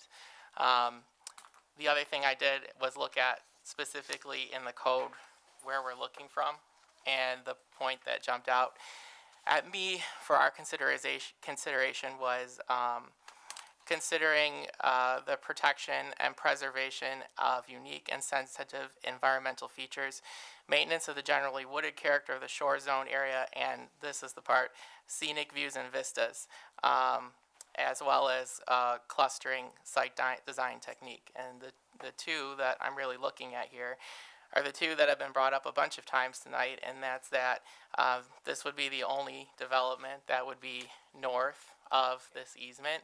So that is not really clustering because we're allowing development to be away from the rest of the development. And two, the view sheds that are available for the public from the easement, this would be the only structure that would be blocking those views in the entire length. So I think that those are negative characteristics that are occurring with the site as proposed. I know that this is clearly something that contributes to the sense of place for the residents in that part of town. I think that there's also a sense that the public wants to use it, but they also don't want to have the perception of being too close to somebody else's house. you know, that they're entitled to be there, but it also is sort of an encumbrance upon them if they're allowed to build their house that close to the right of way. It feels uncomfortable for everyone involved. And that this trail or easement connects parts of that neighborhood, connects all of those properties along the beach to the park, allows people to move without having to go out on the street. And I wouldn't want anything to happen to encumber or give the perception of encumbrance upon those abilities for the public. I think it's worth mentioning here, and we already kind of discussed it, but single family is a permitted use in the residential district, and that is to say that you can't prevent the property owner for using his property for a single family use. You can require modifications to the site plan for some of the reasons that have been discussed tonight, but I don't think you can deny the site plan and say that a single family home is not appropriate on this site. The town code and the zoning map call this out as an appropriate site for a single family home. So I don't think that would be an appropriate determination for this board to make. No, and I hope that nobody took away that was my inclination. My inclination is that this is perhaps not the appropriate place for it on that site. So, to that point, you'd like to see something different where it was closer to the road versus closer to the water? What were you thinking? Ideally, I would like to see the single-family home be south of the public easement. I think that would be a win-win all the way around. I understand that it's a difficult site. It leaves a little area down there. But I also know that there's a lot of homes in that area that are also small, and I know that people in that area jump through a lot of hoops in order to be able to develop on these unique parcels. So I know that it's doable. It just has to be more thoughtful. So Brad, if we were trying to look at a buildable area to the south of that bisecting right-of-way easement, imparting the 30-foot setback along lakefront, I think, you know, there is a buildable area there for sure. I think in some ways it would end up putting a structure even closer to the bisecting right-of-way easement, which in some ways would give maybe an implied encumbrance on the easement more so than this even does. Because I think you'd have to rotate the house 90 degrees, and it would run parallel to that easement for a much longer distance and much closer. I'm just listening to what you're saying and just reacting. That's However, all. so I was going to say, so we talked at the workshop about potentially moving that easement closer to the water. So Right, that which residents would be- unfortunately is not what's on the table and nothing that we have control.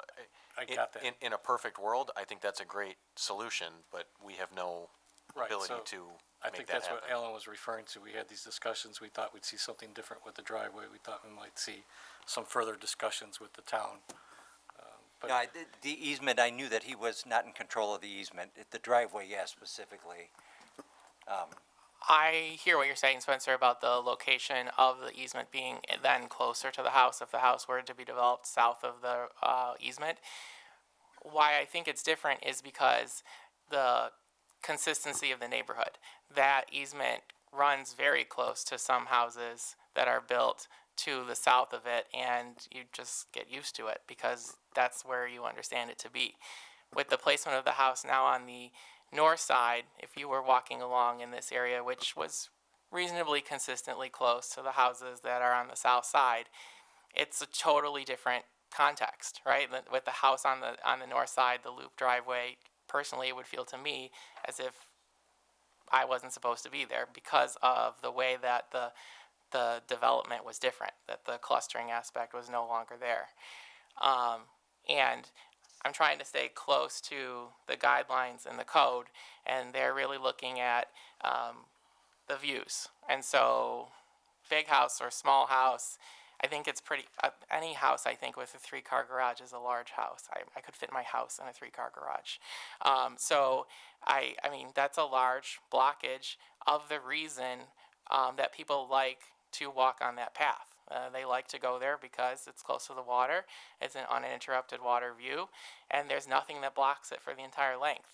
And now we're allowing someone to encumber that view. And that seems to be the major takeaway with what we're supposed to be looking for under this 235 section. So I think we're talking about a number of different things, some of which I think as they cross into conversation with each other muddy the water a little bit on which one we're trying to talk about, right? I mean, there's the view, which I don't disagree. I think there's things that could be done potentially to the size, scale, height. Sure. That could mitigate some of those concerns, possibly.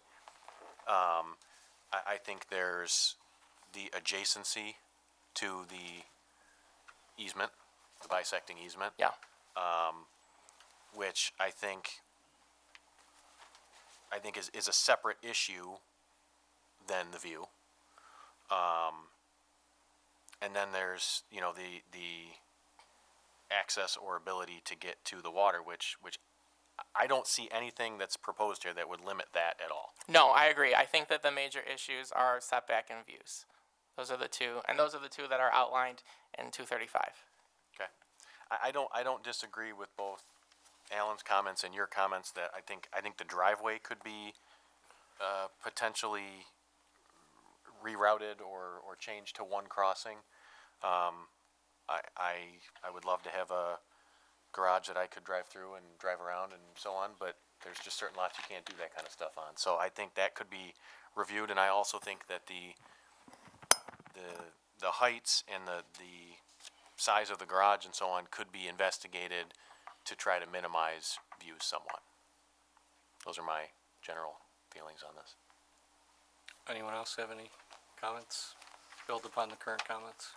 I just want to make a point, and I'm not pushing either way, but just so everyone, because I like real life examples. If you drive down Lakeshore Boulevard in Greece, on the other side of the river, there's a public sidewalk over there that runs north of Lakeshore Boulevard. One end of it, to get onto that sidewalk, you walk right up that person's driveway. I've walked it many times, and I don't live in the neighborhood. So I'm not saying one way or another. I'm saying that if I try not to be a very bold person. No, I agree, and I thought of that example too. All those houses are south of the sidewalk when That's it runs. where I was going, yes. And that's why I'm not. Again, that's a different. And I'm not trying to push it either way, but I'm just saying that when it comes to, do I feel comfortable walking down this sidewalk? I've walked up that person's on the sidewalk. On the sidewalk, what appears to be that person's driveway. So I'm just pointing. I'm not saying one way or another. I'm just pointing out that it does exist in other places. No, I 100% agree with you. I thought exactly of that example, and I think that what makes a difference is that there's a sidewalk there, and the reason again that sidewalk is a great place to go is because you have uninterrupted view of the water for the entire length. There's not one thing, large structure on the other side of it. So can I get one clarification based on what you're hearing the board talk about? Obviously, we all understand he has a right to build, but if we're not comfortable with where the building is because of the view and the way it's touching public easements, that's something that we can discuss. You know, I think you can recommend reasonable modifications to the site plan, but they have to be reasonable. And so my concern would be, you can't recommend something or require a change to the site plan that would effectively prevent him from using the house or using the property for single family use. So you can't recommend that he has to put the house on a portion of the property where he can't reasonably build a house, for example, or that it be so narrow that you can't reasonably build a single family house. And obviously, you all know there has to be a good basis for any of your recommendations as well. So when you say that and you compare it to other houses in that area, some of them are large, some of them are small, how do you make that determination? What's reasonable? he wants to put a three-car garage. Is that reasonable or not? I'm just asking. I don't think I can answer that question for you. But we can. You can answer that question. Yeah, I think that's within your purview. Another factor would be to consider whether or not the garage conforms with the code requirements for a single-family garage, and I believe that as proposed, it does. In terms of the Right. My takeaway on this, and please feel free to correct me if I'm incorrect on this, but my takeaway on this is hinging on, Brad's comments on the section that talks about views and so on. In a, what I'll call a more esoteric gray section of the code, it fortunately and unfortunately allows us a little more latitude in how we apply to this lot, because here we are allowed to consider views. So if we feel that the only way that a view is more appropriate is that the scale of the house is somewhat smaller, would that not be an appropriate application of that code section? I think Carrie's answer was right on point. I think the most important thing to consider is what the code says. What are the code requirements for the height of the house? What are the code requirements for the setbacks? What are the code requirements for lot coverage? Things like that. Those are the legislative determinations that I think you have to adhere to. The provision of the code that says that you can consider the views. I mean, like you said, that's sort of a gray area. The dimensional requirements under the code are not gray, and so I think for that reason, you kind of have to give those portions of the code a little bit more weight in your analysis, and to say, the fact that the site plan that we have here complies with all of the dimensional requirements of the code is probably should get more weight than sort of a subjective view analysis would. But again, I have to come back and say the most important thing that I want to urge everyone on this board to remember is that you can't prevent the property owner from using it for single family. Yep. Thank you. Any other comments? No, this is a staff question. We're not deciding on the house. Is that capable of being, from what you understand that's been presented to you guys, is that capable of being accommodated south of the easement line I'm looking without a variance? I'm taking the same measurement of the building. It does not appear that you could fit the same building without, as I think Spencer had pointed out, you'd have to turn the building so that it was wider. Currently, it's more narrow and it's longer in depth as you face the road. I think in order to be able to fit the same footprint in the buildable area south of the sidewalk easement, you'd have to orient the building the opposite direction, so it would be longer than it is. So instead of being, and So forgive me. the answer would be, not to cut you short, the answer would be yes if they changed it 90 They'd have to change the degrees. orientation of the building, and so that it was But running if he wants the porch facing as it's currently designed, which is what I would want, And if you're also talking about some of the views again, if we talk about rotating the house 90 degrees, that means you rotate the garage 90 degrees, which means now all your garage doors are facing the road. Right. And I would argue that that's worse on a view shed. Right. Than having the doors rotated the other direction. So, I mean, you create other I- problems. I understand what you're I'm trying to not do. even going here really, I just wanted to I make sure understand what that. you're trying to do. I do think that the driveway though would, if we actually were to leave the house, Mr. Chair, where it currently is proposed, that a single driveway would be more appropriate and less encumbrant on the right-of-way for, at least the visual right-of-way for the folks, so they would have a better feel that they actually could cross that once as opposed to twice. It really starts to feel like you're in somebody's property when you're having to do it that often. And it's almost contiguous. I mean, it's almost totally paved. Well, before you go in that direction, Alan, I wanted to follow up on what Spencer was saying about twisting the house. So we as we were saying, like we shouldn't make it impossible for someone to build a single family home there. And by moving the house south of it, we're not making it impossible. We're still saying that this person can build a single family home there, perhaps not with a 3-car garage or not with a 3-car garage in the current orientation, but it's still wholly developable as a single family home, perhaps with, perhaps without a 3-car garage. So at this point, I'd like to invite the applicant or Mr. Sharaba to come back up. I think you can see the board struggling a little bit, so. I appreciate the time to come back up. I had a few moments to speak to my client. This driveway issue, the double driveway issue seems to be a major sticking point. And one of our thoughts, if we consider this is our main access coming off this one-way street into the site, we want to navigate to the west. Oh, sorry. I don't know who to block. This will be our main access point. We configure the driveway so this is our main access into the garage and still can keep this loop. This we would take out, but put in some kind of geotextile product so that this could all be grass, and so that he could drive on that occasionally. So this would not be a daily parking surface. So maybe he pulls his boat out like we all do sometimes in our yard. So this would be something that would look like grass. Grass could grow through it. I think we talked about some of those products before. So we'll eliminate that. My feeling as a Running Quay resident, if we move this building up, the most traveled way is lakefront. More people from the general public drive down, so now you've blocked a large portion of the traveled way, which is the roadway. This is kind of pushed back. You're going to get more views out to the lake. If it was right here, you're blocking a lot of the area along lakefront. And the neighbor to the south that is mostly impacted and who agrees to the current location. You know, we didn't get that in writing anyplace.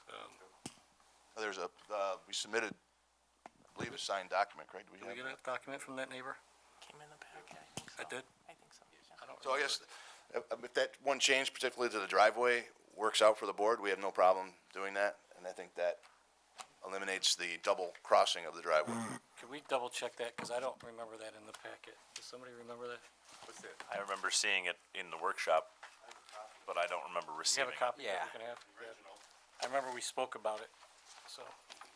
I don't ever remember having it. I just want to point out, John, I don't I have don't a boat remember it in to the pull packet. anywhere. So I would John, say that the yeah, difference is that I want to go back to this driveway too. views from the roadway are consistently interrupted because of the way that it was developed. On and off, all over the place, consistent interruptions with houses. This, not interrupted once with the easement. So I do understand what you're saying. I'm also trying to balance a couple of people, the neighbor, right, who's may lose more of his or her view shed versus the public easement. So in my mind, the rights or the view shed for the many is more important than the few, which is the adjacent neighbors, and considering the development pattern of the neighborhood, it's consistently interrupted from the road already. So it's not a large change. I agree. I mean, to some point, my point is, it's almost seasonal easement as I well. understand your role. So, no, it's a seasonal role of walking that path. So I don't know how many people walk it in January, February, and March, where they drive it. Well, again, we're not blocking the easement, but I think more people drive down that road for the view shed than walking it. But it's not for me to debate. So John, back to this driveway. You still want to have basically a double driveway.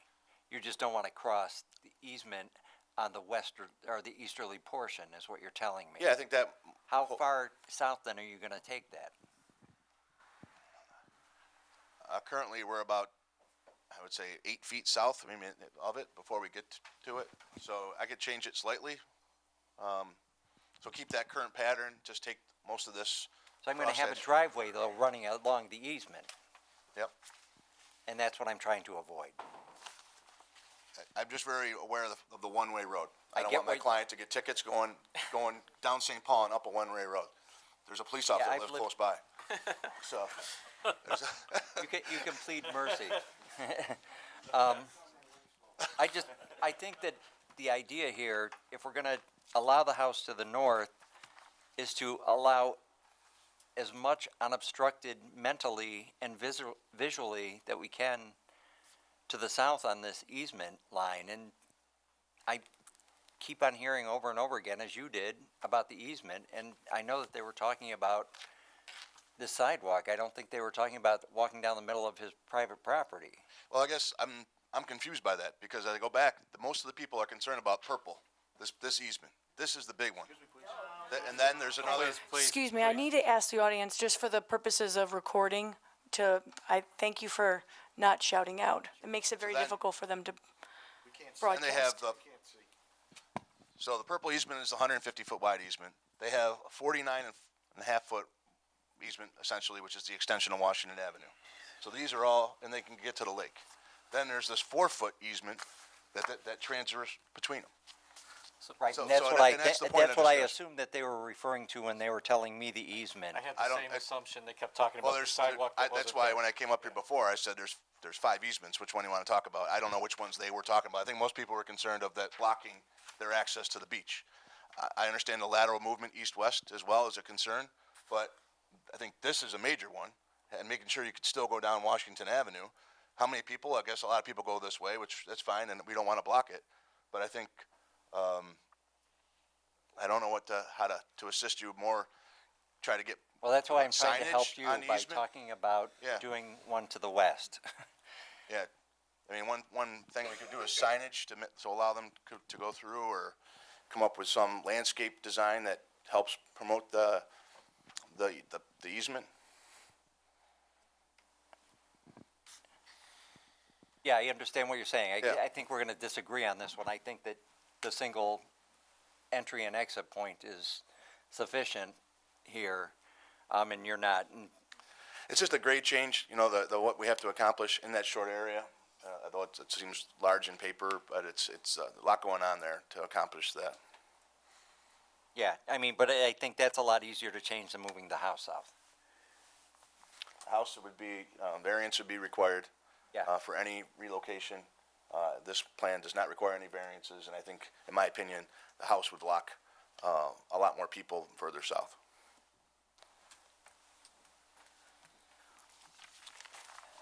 So myself, I think, we talked about putting that driveway next to the easement. I think that's just as bad the way he was proposing it. Right. I also think putting the house right on top of the easement is the same effect, if it's gonna be that close, front porch or whatever. I'm struggling with it, to be honest with you. So, I think he has every right to build a house, but I'm just curious as to, is there a possibility you could take a look at other options and explore them a little bit further, or? Well, my big takeaway from the workshop last week was the same conversation we're having here tonight, was this lateral easement and how to negotiate that. So I immediately contacted the DPW director, and he looked at the plan and endorses the plan. So he's the one who maintains the sidewalks, he's the one who makes sure where they are, and he's fine with it. Talking about moving it, and that's still an option, that's still on the table tonight, relocating that, he has the power to say, let's push that easement 20 feet further south. We'd have no problem with that. We also at one time proposed bringing that easement 10 foot and adjacent to the gutter or of the curb of lakefront.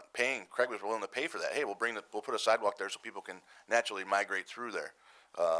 Those are still on the table, and further discussions with him might help. But we're really hoping to get some kind of notification tonight, or if we can.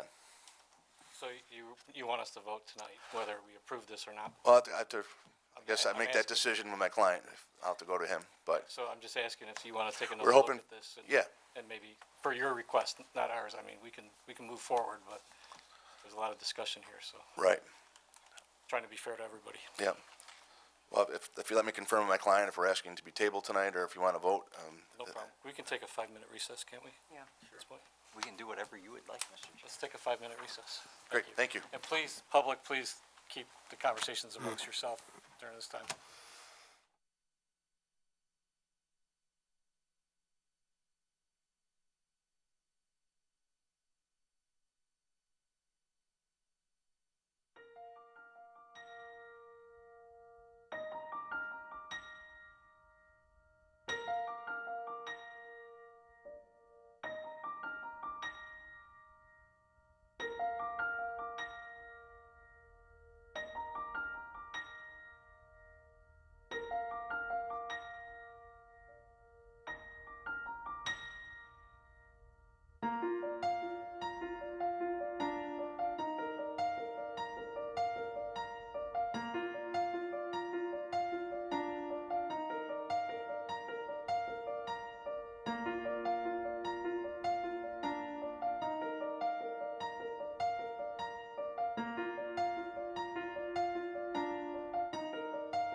Does the applicant want to address the board or not?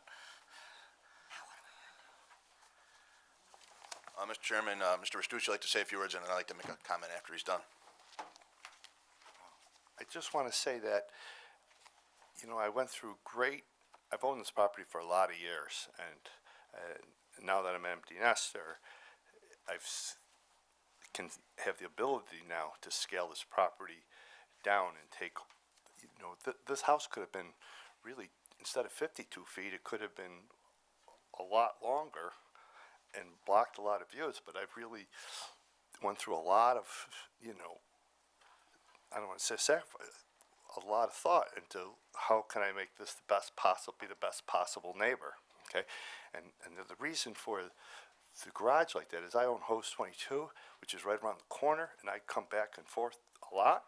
So I'm gonna say 100% of the time, but I'm gonna tell you about 99.9% of the time, the way this layout is, I can come home for 20 minutes to eat something, pull in the garage, pull out, and what that does for the neighborhood is they'll never see a car there. So it's not like my cars are encroaching or they feel uncomfortable. It's always going to be just a nice looking, smart looking home, you know, with nothing outside, cars or vehicles that are eyesores or anything like that. Now, I talked to John, and I am willing to, you know, I said, let's get an architect, designer, and we can delineate that pathway for the walkers, so this way they feel comfortable. I'm good with that, you know. I welcome everybody to not do anything different than what they're doing right now, you know. So, thank you for your time, but. Thank you. Thank you for coming up and talking. Can I ask a follow-up real quick question before you sit down? So to the point you just made, Yes.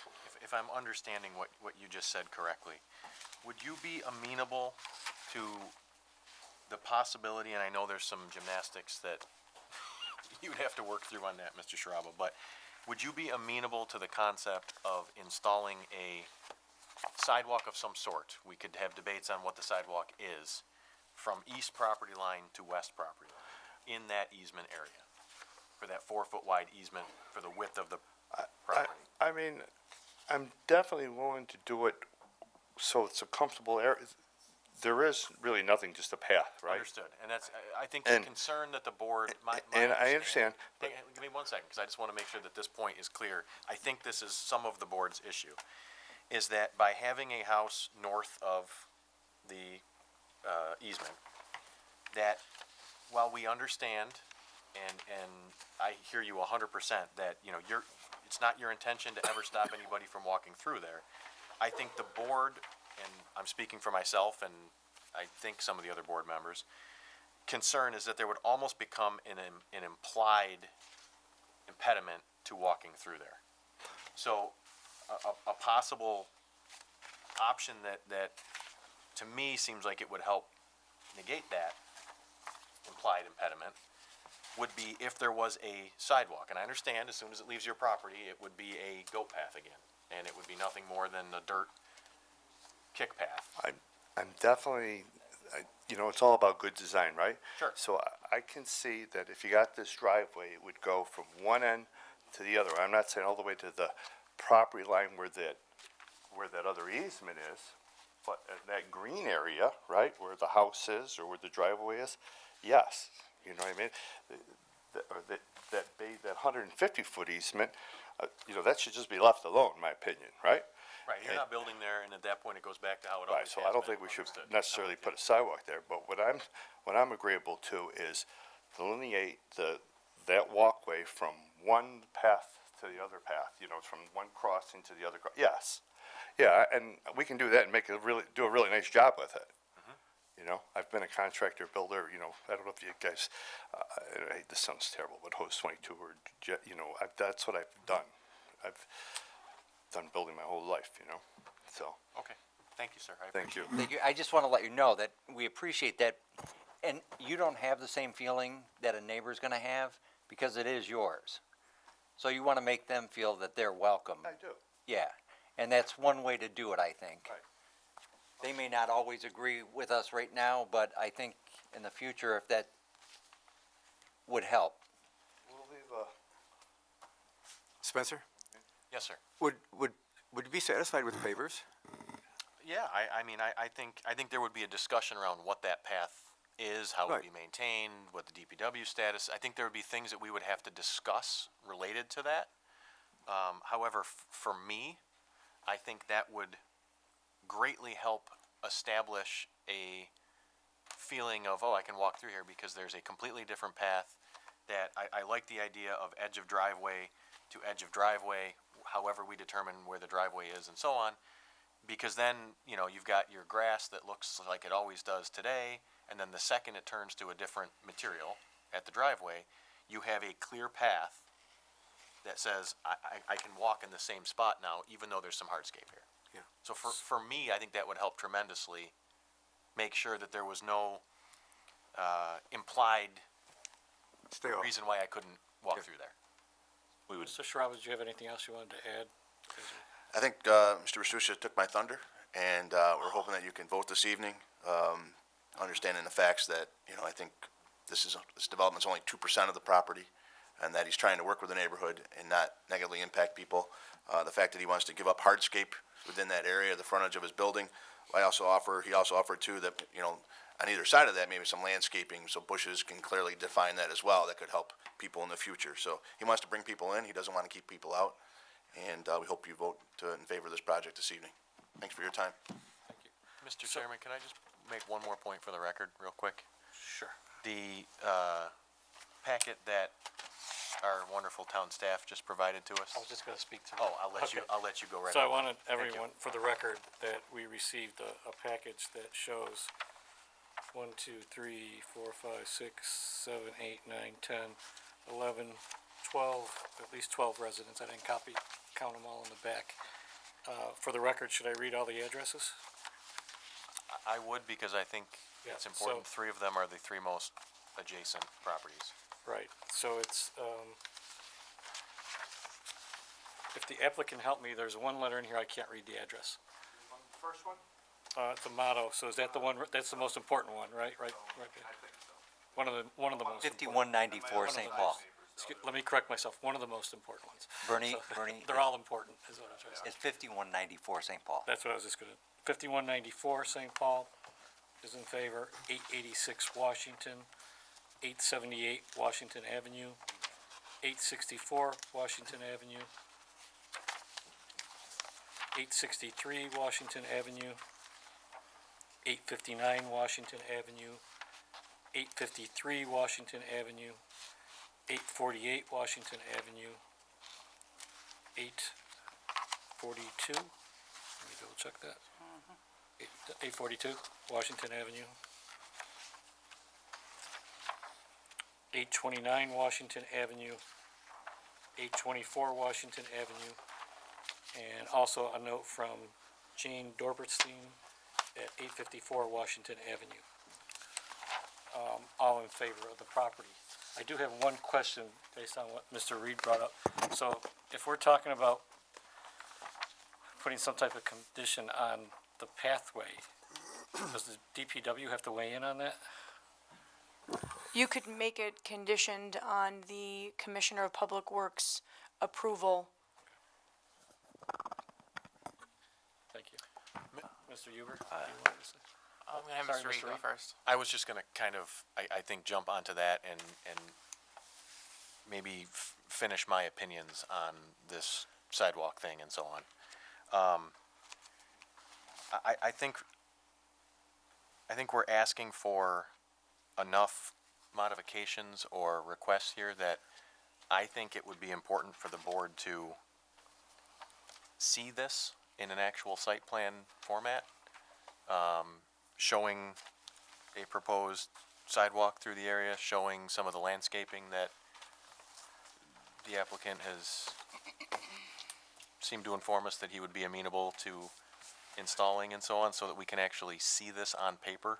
I don't know that this is easily conditionable in language that makes a ton of, So that's kind of why Sense. I asked the applicant what their Right. desire was, and I believe, and correct me if I'm wrong, you would like a decision tonight. I would feel infinitely more comfortable, very quickly, John, I'm sorry, if the Commissioner of Public Works would re-review a design and approve it, instead of conditioning on the fact that he look at it and be okay with it. We're no longer bisecting an easement, we're now building an easement. Well, that's why I asked the question. Yeah. That's, Although it seems a challenge for us to design a 4-foot sidewalk in some manner, be it concrete. I think, from what I know from Mr. Kiley, if they're going to maintain it, it's going to be a sidewalk built to town spec. So that's a 5-foot sidewalk, typical base, typical wire, which we have no problem doing. I have no problem coming back in 2 weeks at the workshop to show you that detail, but we're hoping for, that we know that Mr. Kiley's was good with the plan as it is tonight. And I think this further modification, I think he'd go along with. But I wouldn't have a problem coming back and showing you in 2 weeks at the workshop if that worked out for you. That would give me time to meet with him as well. So you want us, per your request, to table it or move forward? I believe we still want you to move forward, but I just wanted to know our intent would be to, I mean, I think I already know, because it's my money and I've done this my whole life, right? One of the. Sir, One of the. excuse me, Mr. Restuccio, just need you to stand closer to the mic. One of the things I'm leaning towards is that you ever hear Bob Brinkman's house there? He's got a pole parking lot. It looks like grass, but. Yeah, we've actually had some come before the board that have done, so you can park on it and so forth. Yeah, but it's grass. So it looks like grass, but you can drive, you know what I mean? You can drive. I mean, what comes to mind, I'm going to want to, I'm still in the beginning phases of but I'm confident we can do something landscaping nice. But the first thing that comes to mind is those geopavers across that, because then it just matches the other side because it's grass. Do you know what I mean? Then it's just a continuation. It's a grass path that goes right through. I mean, that's gonna make the most sense. It's I the think same surface. Just so, if I could hear what I heard the board members say, is they would be a little bit more comfortable as there was a little bit more detail. But if that's not your desire tonight, we'll move forward with what we have in front of us. I should leave the room. I don't know. It's entirely up to you, and we'll move forward. Whatever you guys think. No, it's up to you. I would be more comfortable seeing a little more detail on that as opposed to condition it. Sometimes we have good luck with condition, sometimes we don't have good luck with condition. I agree with Mr. Richards. I think that this is a medium-size adjustment. It's not like the Kelvin of a light fixture or something like that. And I think it's important for us to see it on paper.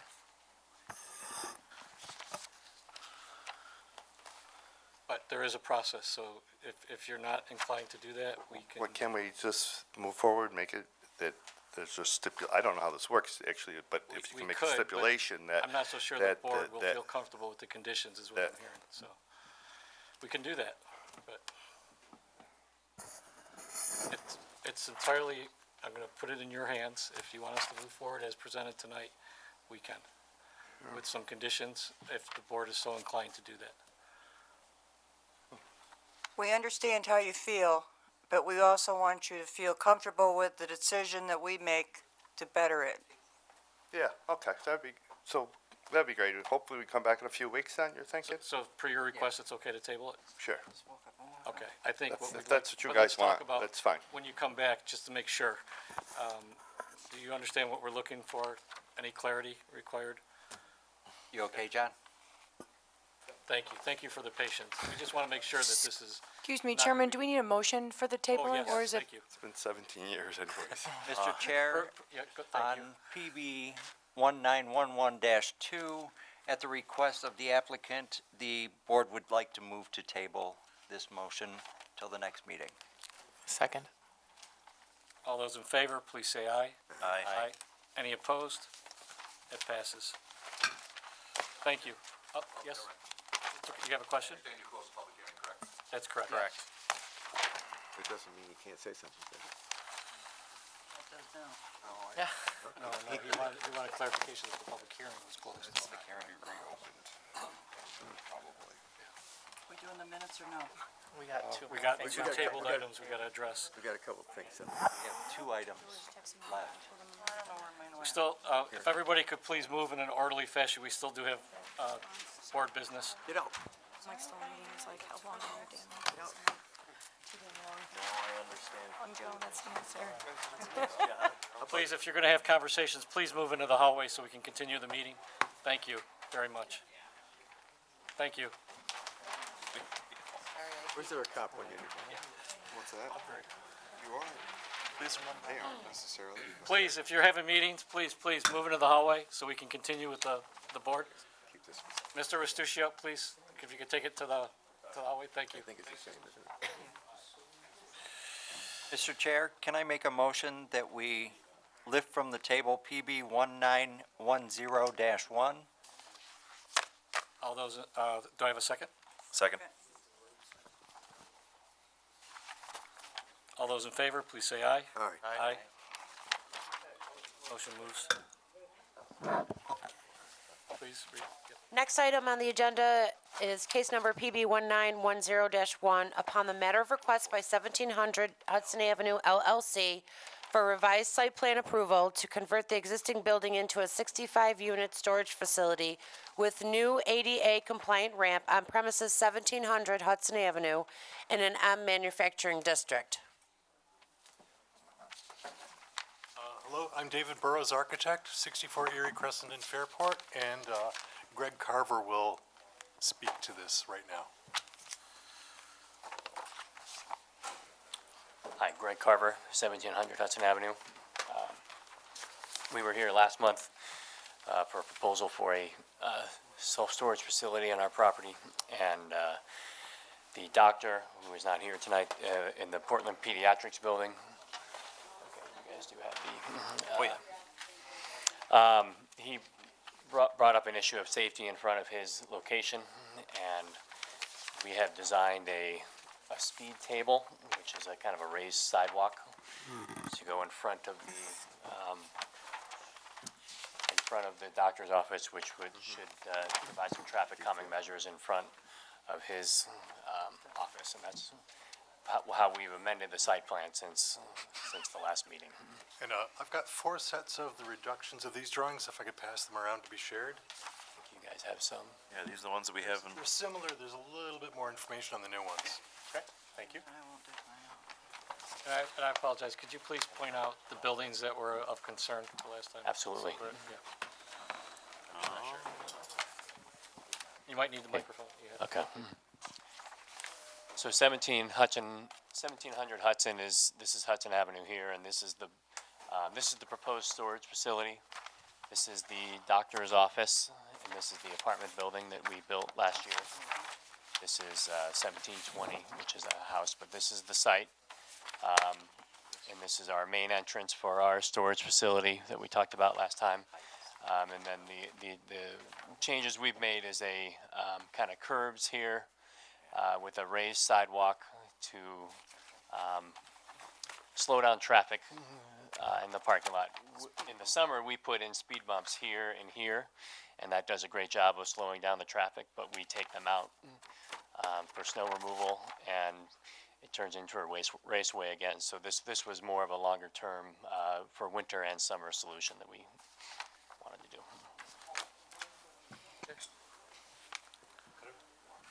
And I'm going to describe a little bit what this is. So right now there's a orange striped pathway that connects the apartment building to the doctor's office entrance, and we're basically going to replace that striped path with this, which is called a speed table, and it's a 6-foot wide raised sidewalk with sloped approaches from both sides. So it's only 3.5 to 4 inches high 6 inches wide and, 6 feet wide, 2 5-foot sloped surfaces for the traffic, and then the depth of the parking spaces on either end of it. So it's an effective way to slow traffic down from whatever it is by 10 to 15 miles per hour. So if a car is going 25, it's going to slow down to more like 10 or 15 when it approaches these. And it becomes the sidewalk for pedestrians as well. It's either concrete or asphalt is the material.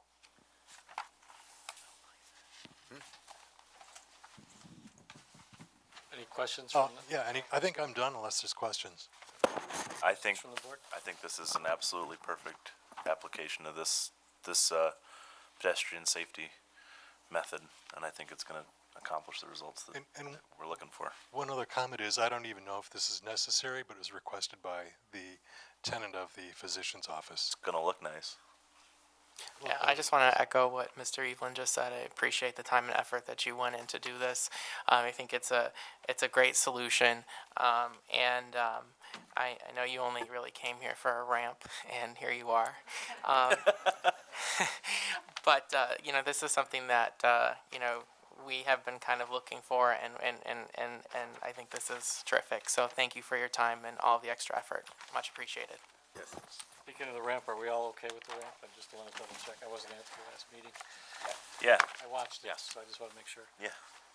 And if it makes the applicant feel any better, in a future active transportation presentation I give to some planning group, this will be another example of how our active transportation plan is being implemented here in the town. So You're an example now. Thanks. And a good example. Any other questions from anybody? I would just like to tell the applicant that I really appreciate you guys sitting through our meeting tonight. Oh, yes. I will not be building any houses on Yeah. water. No, this one's mine. Go for This it. one's mine. For it. Mr. Chair, would you entertain a motion, Yes, please. on, case number PB 19? Excuse me, Mr. Evelyn, this is a type 2 action. I just want to call that out. Well, I feel all the more better now. Thank you. Case number PB 1910-1, I move that, we approve this application as presented. Second. Mary beat me. All those in favor, please say aye. Aye. Any opposed? It passes. Thank you. May I leave these drawings with you? Okay. Okay, thanks a lot. Frame them. Thank you, guys. Thank you for all your work. Thanks so much, guys. Michelle, do you need this for Yes, please. submission purposes? Okay. Next item on the agenda is a town board referral upon the met of request by Mark Chavron for a special use permit to convert office space into a mixed-use building located at 1839 East Ridge Road, former Delphi Drug and Alcohol Counseling Services, in an M manufacturing district. So, if the board, would allow, I can provide a little bit of an overview of what's before you. This may seem familiar to members of the board who were with us when, the business on 400 Seneca proposed an upstairs apartment to an existing retail on the lower level. It's a In a glass s- business, right? Yeah, so in a similar fashion, this is a current, building located in a manufacturing district, has very similar provisions, whereby if an apartment wants to be located in the same structure as a office or retail use, a special use permit from the town board is required. This building is located at 1839 East Ridge Road. There are multiple buildings on this one lot. This particular building is the former Delphi Treatment Center that faces and fronts to Dubelbeiss. And so the plan would be to renovate the interior of the building to allow for the opening or use as a martial arts studio on the first floor. That's allowed right now by right. And because it's not an intensity of use change, it wouldn't require site plan on its own. However, because of the mixed-use component, it goes before town board and therefore needs your referral as well. Thank you. You're welcome. My question is, being that this was Delphi? It was a former treatment center Okay, facility. The way the interior of the building is now configured, upstairs had bedrooms and bathrooms, kinds of facilities. There will be a pretty significant renovation, which is going to reconfigure a portion of the space to be a residential living unit. Is there something? no, I think Alan, did you have schnapps before the meeting? A portion of the upstairs would be used for living space, and it's actually creating for this particular property. It wouldn't be this particular leasee. He's proposing to renovate the space so that he can occupy the building in which he works and has his business. So it's almost essentially creating a live-work space inside the building. I hate to make your explanation not necessary. Are there doors to the other businesses on either side? There are not. Okay. It's a confined space, so that's legally separated. Is this where the vape shop is up there? It's the vape shop's in the plaza. This is in the building adjacent to it, not quite connected. It fronts on Dubelweiss. There's another. Yeah. Yeah. I don't know that it has any bearing on the decision, but if they get approval to do this now, is it a lifetime approval for the next person that would take over the space? Special use permit stays with the property, so the residential unit would be able to continue forward. Okay, thank you. If the use were to change and the residential unit or use went away for a period, then they'd have to cut another special use permit. So as long as it's Somebody else wanted to operate an accounting firm and have their house upstairs. they could do the same. Correct. Thank you. Dream of a lifetime. It is a dream. Okay. Any other questions? Concerns, discussion? Anybody like to make a motion? Oh, no, we don't have to make a motion. This is just a positive, right? No, we would make a motion to do a positive referral to the town board regarding the special use permit at 1839 East Ridge Road, and that this board would make a positive referral to the town board regarding their decision. Do I have a second? Second. If I were to make such a motion. I love it. All those in favor, please say aye. Aye. Any opposed? Carries. And after careful review, Mr. Chair, on the minutes that were presented to us, I'd like to make a motion that we approve them as presented. All those in favor? I'll give you a second. Do I need a second? Yes, I'll give you I a do. second. Hold on. Gotta find it. Oh, sorry. Just so everybody knows, I'm going to abstain because I wasn't here. Okay. All those in favor, please say aye. Aye. 6 aye, 1 abstain, carries. Motion to close? Mr. Chair, with nothing else, I'll give you a motion to close. Too late. Mary beat you.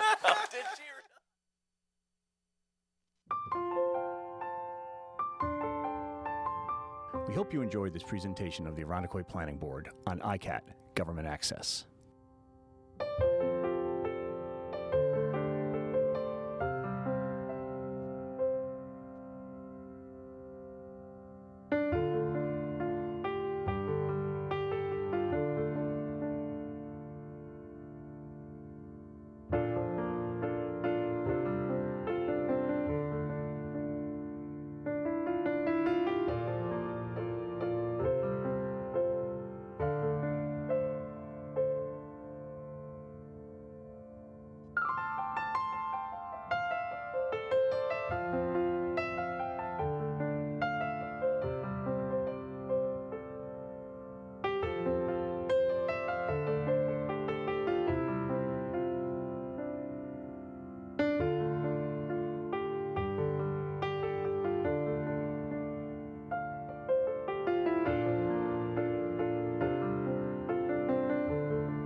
We hope you enjoyed this presentation of the Irondequoit Planning Board on ICAT, Government Access.